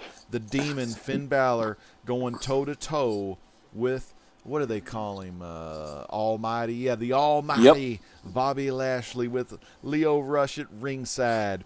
But, man, this action, it was really fast. They went outside. The biggest spot of the night for me was when Bobby Lashley did the Big E spear type move. And, man, they just went tumbling out of the ropes. I was like, damn. And it looked like Lashley got banged up pretty well on the way down. I like the sling blade on the outside. That was really freaking cool. I saw a second spear. Demon kicked out at 2. Because, you know, Demon going to kick out of everything if he's the Demon. And then what was kind of weird, it was Balor was getting him up for a powerbomb, and it just wasn't working. You know, he had to get more strength, so he just kept kicking. He did 3 kicks, try to get him up. Didn't get him up. 3 kicks, try to get him up. Didn't get him up. 3 more kicks, and then finally he gave this, looked like a perfect executed freaking powerbomb. It didn't look like nothing like Nash picking him up and then just dropping him, but it looked like a damn good powerbomb for Finn Balor. Of course, you know, it takes 2 men to tango, if you know what I mean. So I'm sure Bobby hopped off and, you know, did his best setup, you know, got that core strength, get that setup going, you know, when you do your setups to help out with the powerbomb. But I thought that was on point. And then, man, he goes up for the coup de grace. Freaking the Demon, your new Intercontinental Champion. C. Wood, what'd you think about the match? Oh, and I give it a 3 because it was the match you could have seen on Raw, you know. So, yeah, I did. I was kind of happy the Demon was out. I mean, it's WrestleMania. They bring on the obviously Demon. This feud just kind of got lost in the shuffle. They could have built it up so much better. Lashley also had like these crazy contacts in. I don't know if anyone else. I Really remember noticed that. Yeah, those contacts. Like, he looked pretty cool. Yeah, he looked like Zeus or something. Exactly. Yeah. So he had like a little demon of his own going. But a hidden highlight for me in this match once again has to be Lio Rush. Just seeing his reactions to Demon Finn, he was putting over Demon Finn like nuts, and Finn would like occasionally look at him and just like hiss at him, and then he jumped back. It made me laugh every single time. So I loved Lio Rush's reactions throughout this match, and just seeing the disappointment when, you know, he got that power bomb and everything. So kudos, Lio Rush is like probably their best manager. Kudos right now. to Leo and coup de grace to Lashley. Amen. The Almighty. So yeah, like you said, that crazy Big E spear by Lashley. I can't believe he went for that. And Lashley, he doesn't do a lot of He's a high pretty spots. big dude, Yeah. but like Lashley is just like a boulder. So that had to have hurt.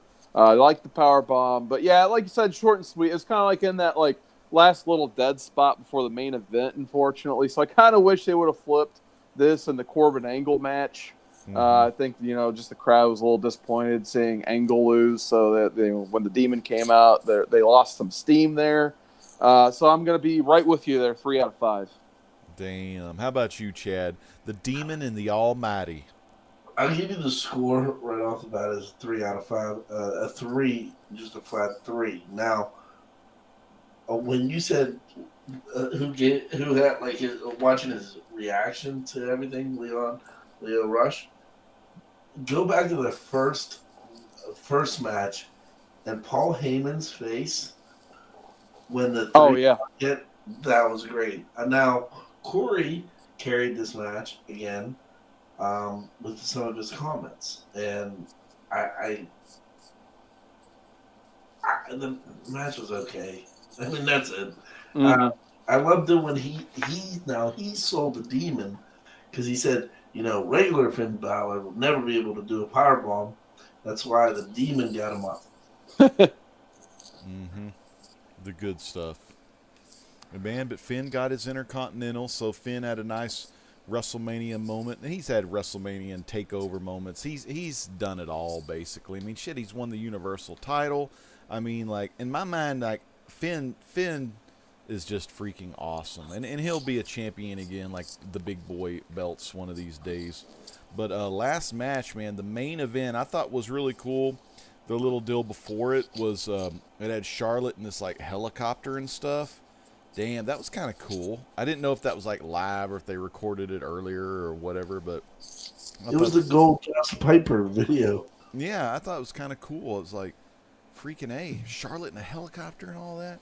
And then, yeah, didn't H do that same entrance at like the Great American Bash in the 80s or something like that? Yeah. God, yeah, I didn't even remember that. I guess I need to go back and watch it. It was the one from one of the 80s or whatever, probably.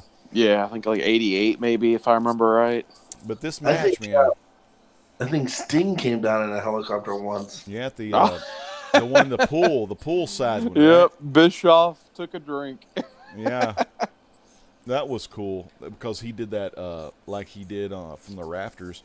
This one here, the main event though, first time in the WrestleMania history that a woman's match main evented the show, and this was winner take all. So you had Ronda Rousey, the Raw Women's Champion. You had Charlotte Flair, the SmackDown Women's Champion. And you had the man herself, Becky freaking Lynch. And it was winner take all. Whoever wins this match gets both of the belts. And I guess it's going to defend them on both shows or whatnot. For me, I'm going to go ahead and the match itself, I'm going to give it 4 out of 5. And you can't blame the women for the way the match was set up. You know, you got the refs talking to them, letting them know what to do. You know, you got some people on the outside of the ring telling them what to do and telling them telling that third lady when to go back in to break up a pin or whatnot. So, you know, I give the women, though, the 3, Ronda Rousey, Charlotte Flair, and Becky Lynch, I give them a 5 out of 5 just for working their ass off. But the match itself, I got to give 4 stars just because the pin attempt was stupid, and I know there was a lot of shit under her that kind of kept her shoulders up, but that just was stupid to me. And I know that that probably wasn't on purpose. I mean, that was probably just a botch that happened. I don't think that was meant to be or anything, but I thought the match was damn good, and I'm so glad Becky Lynch won, man. So glad she won because she was my favorite out of those other 2. So it's good that she's got both titles. But yeah, 5 stars for the women, but the match itself just 4, you know.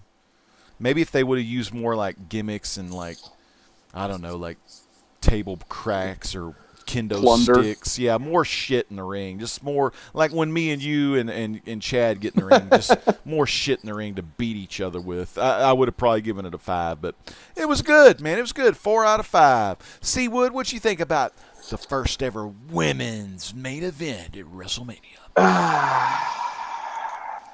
Like I said, I think I'm kind of stealing Chad's gimmick tonight. Sorry, Chad. But anyway, let's get into it here. So, yeah, you got stiff shots all around. I mean, you could tell there's probably a little bit of legitimate heat between Rousey and, Charlotte / Becky.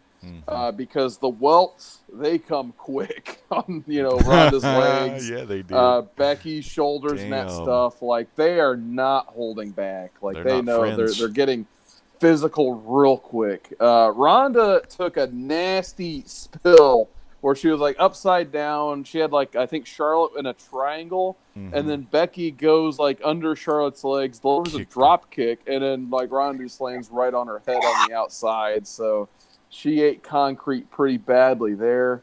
There was a gross spot where there was supposed to be a double natural selection, but behind them was the corner.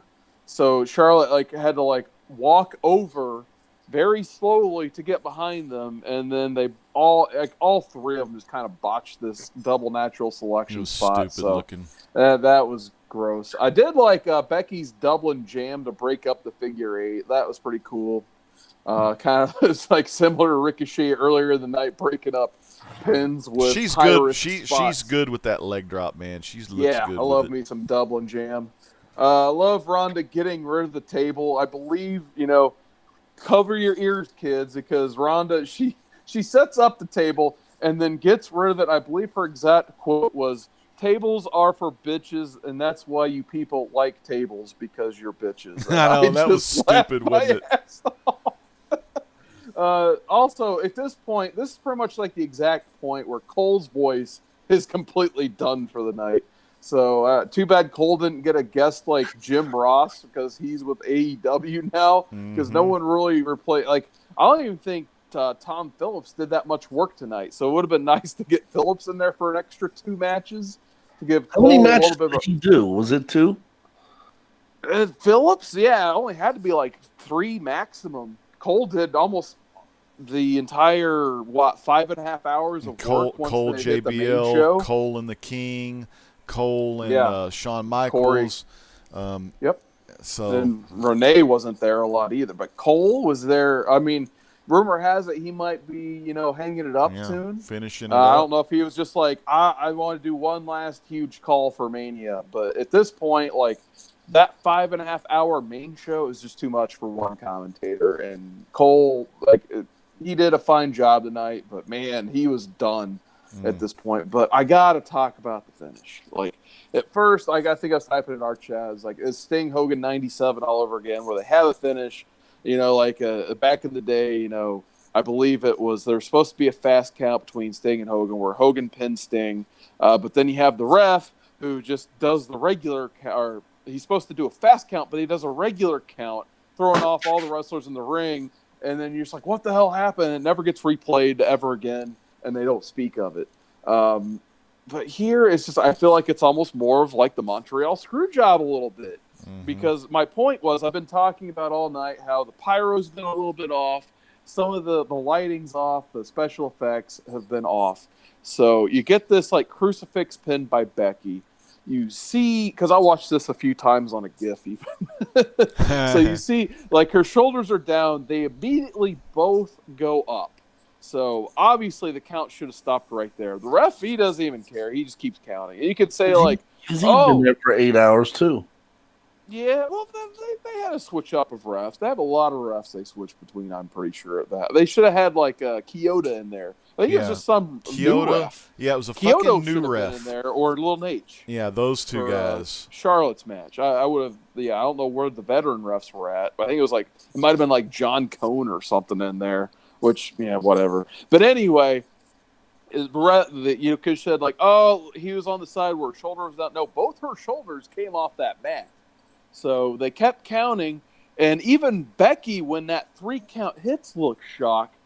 But this is the first time all night, I think once that hand for the 3 comes down, Becky's music hits instantly. So somebody planned this finish, and they could try to sugarcoat it and say, oh, that was a mistake, the ref did this or that. No, for the music to hit that quickly, it had to be planned by Vince or somebody for that finish to happen like that.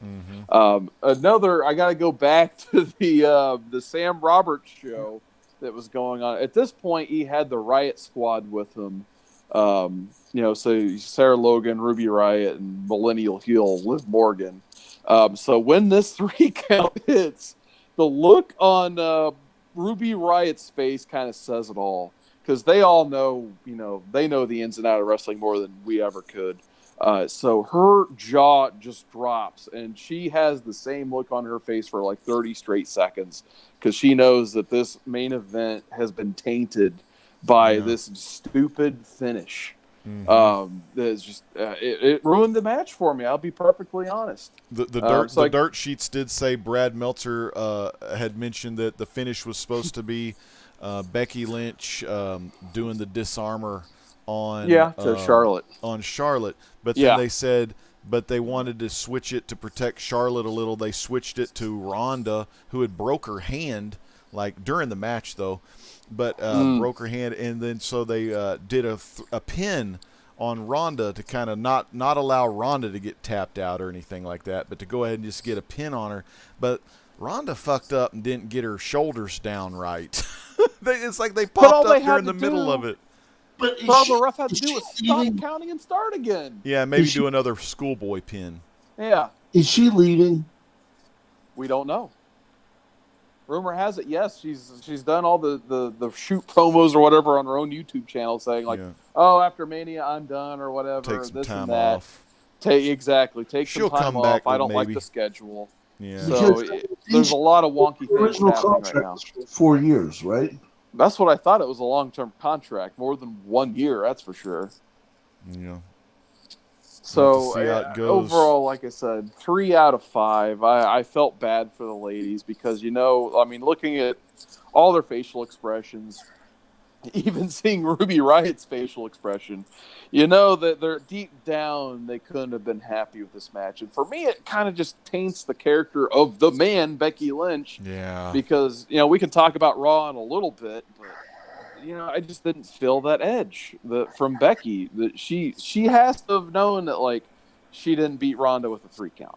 And what do you think, Chad? We got to get some good Chad on this stuff. I'm just going to 3-0 on this one because I didn't like the match. I didn't think. I hate to say this, but I didn't think it should have been a WrestleMania main event. I don't think Charlotte should have been involved. If you're going to give it, but again. Next week is the shakeup. Yep. So we'll have to see. All right, so, it wasn't the main event probably we were all looking for. Like I said, I think the women themselves did all right, but like the match setup, the way it was, no one could find parking, or not parking, but no one, the trains weren't running, so people couldn't get out of New Jersey to get back to New York, so they were calling all these Lyft drivers, and the Lyft drivers and the Uber drivers were charging like $100, and then normal people that were just offering people rides home were like, hey, we'll give you a ride home for $200. So that was a big time cluster. But y'all have seen Raw tonight. I'll be watching Raw tomorrow on Hulu because that's how I watch my Raws. I get that 1.5 hour short version of Raw, so they take out a lot of the dumb stuff. But you guys, let me know what did y'all think about Raw tonight? Well, the one thing that we have to go back, we didn't talk about Carmella and Truth's dance. Oh, the 7-second. Well, the 37-second dance break, it seemed like. Yeah, 5 stars on that one.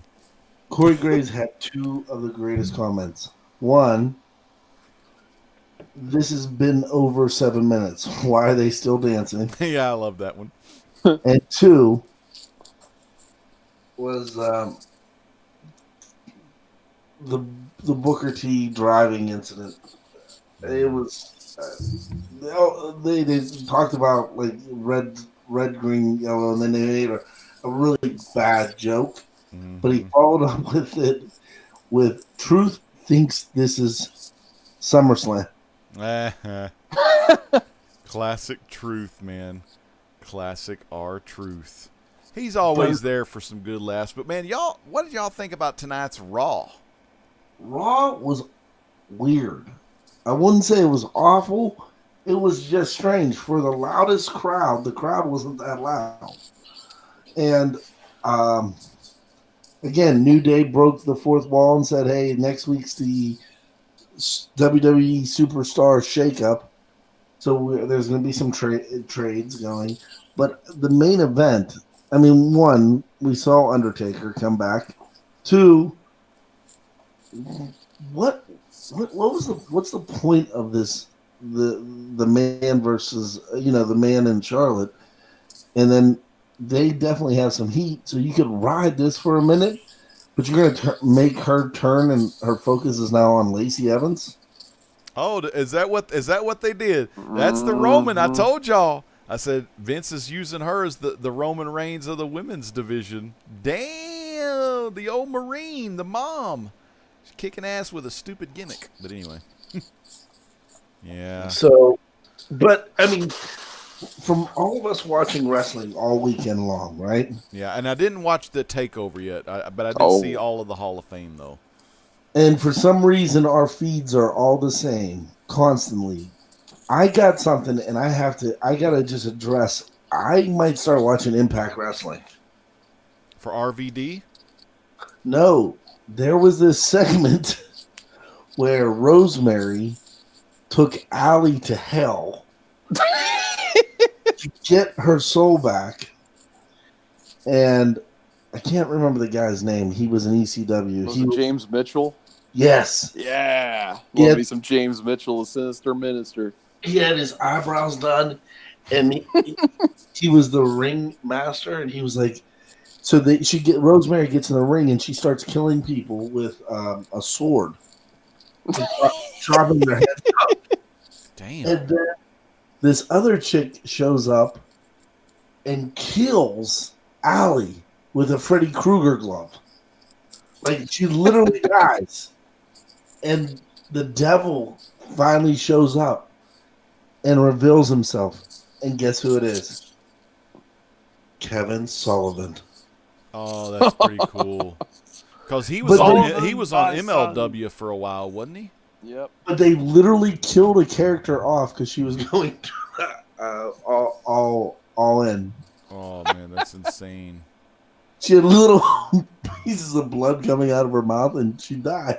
Damn. So see, people, it's good to watch not just WWE, but like all the wrestling, like Ring of Honor, Impact, MLW, a reality of wrestling down there in Houston. Big props to Stevie Ray and Booker T.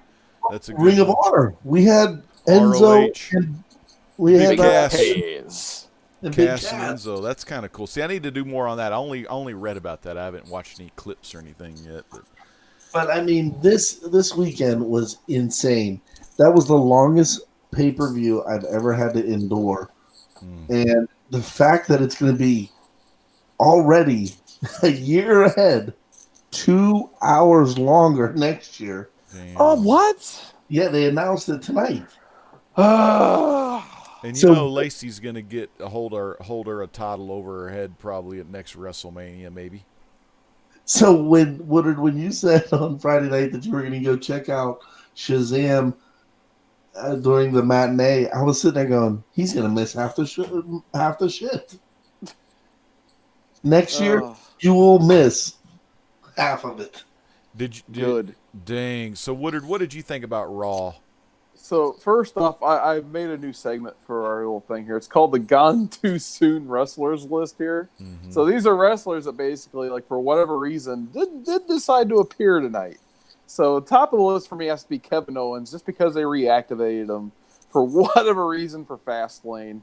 And he has done nearly nothing ever since. He's done the whole KO show, which has been kind of funny because he hightails it out of there as soon as there's like a threat of a fight. So it's kind of funny, but no KO show, no Kevin Owens tonight. Dean Ambrose, we got to talk about Dean Ambrose. We're talking about Raw, but he didn't appear to be on WrestleMania tonight.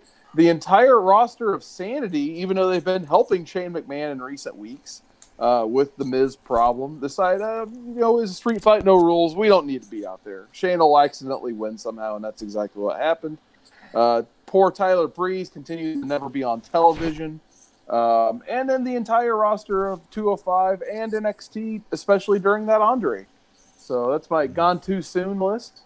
But Raw tonight, boy, was that disappointing. I'm trying to figure out what I watched for 3 hours. Damn. Unfortunately, I missed the Undertaker Elias segment. I thought Chad was kidding when he told me about that. So it starts off, you had New Day getting their pops in the ring. So the crowd started off for the most part energetic, but the matches were average Raw matches. There was nothing super special about them. You had Alexa Bliss and Bayley for some reason, where Alexa Bliss just kind of gets the clean win. Bayley tries to cheat for no reason whatsoever, gets called out by Corey Graves. I don't know if anyone read anything else into that, but that was just a complete random spot. It's like they got their spots switched for some reason. So Bayley kind of gets buried by Alexa, who's at the very least, she's getting her, in-ring push back, so we get to see more Alexa in the ring. We get Sami Zayn back. He got an instant Intercontinental Championship match against Finn Balor. Nice. So they had a pretty good multi-segment match. So that's probably like the highlight of Raw, in my opinion. I'm pumped with for that Sami match, Zayn. then. Yep, Sami Zayn versus Finn Balor. That was solid. Dean Ambrose, though, I don't know what they're doing with that. I guess if it was his last moment in WWE, boy, was that terrible. So you get Bobby Lashley versus Ambrose. And for some reason, it starts off like Leo and Bobby, they have mics. They're making their way down the ring. You're just waiting for him to say something. But, they're speechless because last night they encountered the demon. They're still selling it. And Lashley gets on the mic. He goes, "Hey, Dean, if you're leaving, I'll make sure we keep your wife warm," or something stupid like that. Oh, shit. And, Renee's pissed now. Dean's pissed, but then it just goes to immediate schmoz. Bobby basically just kills off Dean Ambrose, and poor Renee is left to check on him. And instead of getting one last sweet moment with Renee, and Dean embracing each other, they just cut the commercial. And we never see Dean Ambrose again. Damn, that's and it. when they He's come gone back, forever. Renee's not even there. Yeah, I mean, you talk about you're gone too soon. That's the ultimate gone too soon. Dude. So I have no idea. I don't know if they just was like, "F you, Dean, you're not signing your contract. This is all we're giving you." You didn't even get like a full match where he got pinned. Get on the mic. He just got tell destroyed. him bye, everybody. Yeah, he didn't even get to say like, "Thank you for your support." You and ungrateful bastard.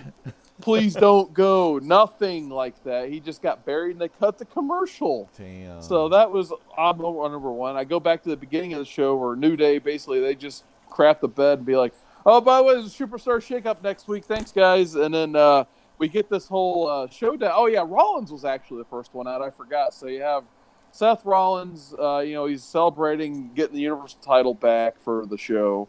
And then Kofi comes out, which is crazy because they're SmackDown guys on Raw. And then basically Kofi challenges Seth to a winner-take-all match like the women had the night before. So the crowd is pumped at this point, ready for this winner-take-all match. So going to the winner-take-all match, there's this whole thing. They wrestle. They have a decent match. And I had the audio turned down because unfortunately I was having to do something else. And at this point, the bar runs out for no reason. They're SmackDown guys. I have no idea why they're even there. So then that match ends in a schmoz. So then we come back. It's now the bar versus the two WWE champs. And more or less, they get a nice, clean victory over them. They both raise each other's hands. And that's Raw. Besides the whole Lars Sullivan, Kurt Angle thing, which I won't go into too much. Typical Raw, then, in my book. Exactly. So let's just talk about they phoned it in is what they've done. So I know everyone's tired from all the shows they've been putting on. But usually, at least with Raw and kind of even SmackDown, they at least try to finish out WrestleMania week strong. And then they phoned it in the week after. They didn't even make any bones about it. They just phoned it in tonight. And you can just watch them sap the remaining energy from that crowd. So I fully expect a completely dead crowd at tonight's SmackDown. Damn. Well, man, let me tell y'all, I appreciate you guys coming on. We've been on about 2 hours now, and this has been an awesome WrestleMania PPV. A lot of history was made at WrestleMania 35. Raw, like these guys said, probably could have been a lot better, but we do get to see the evolution.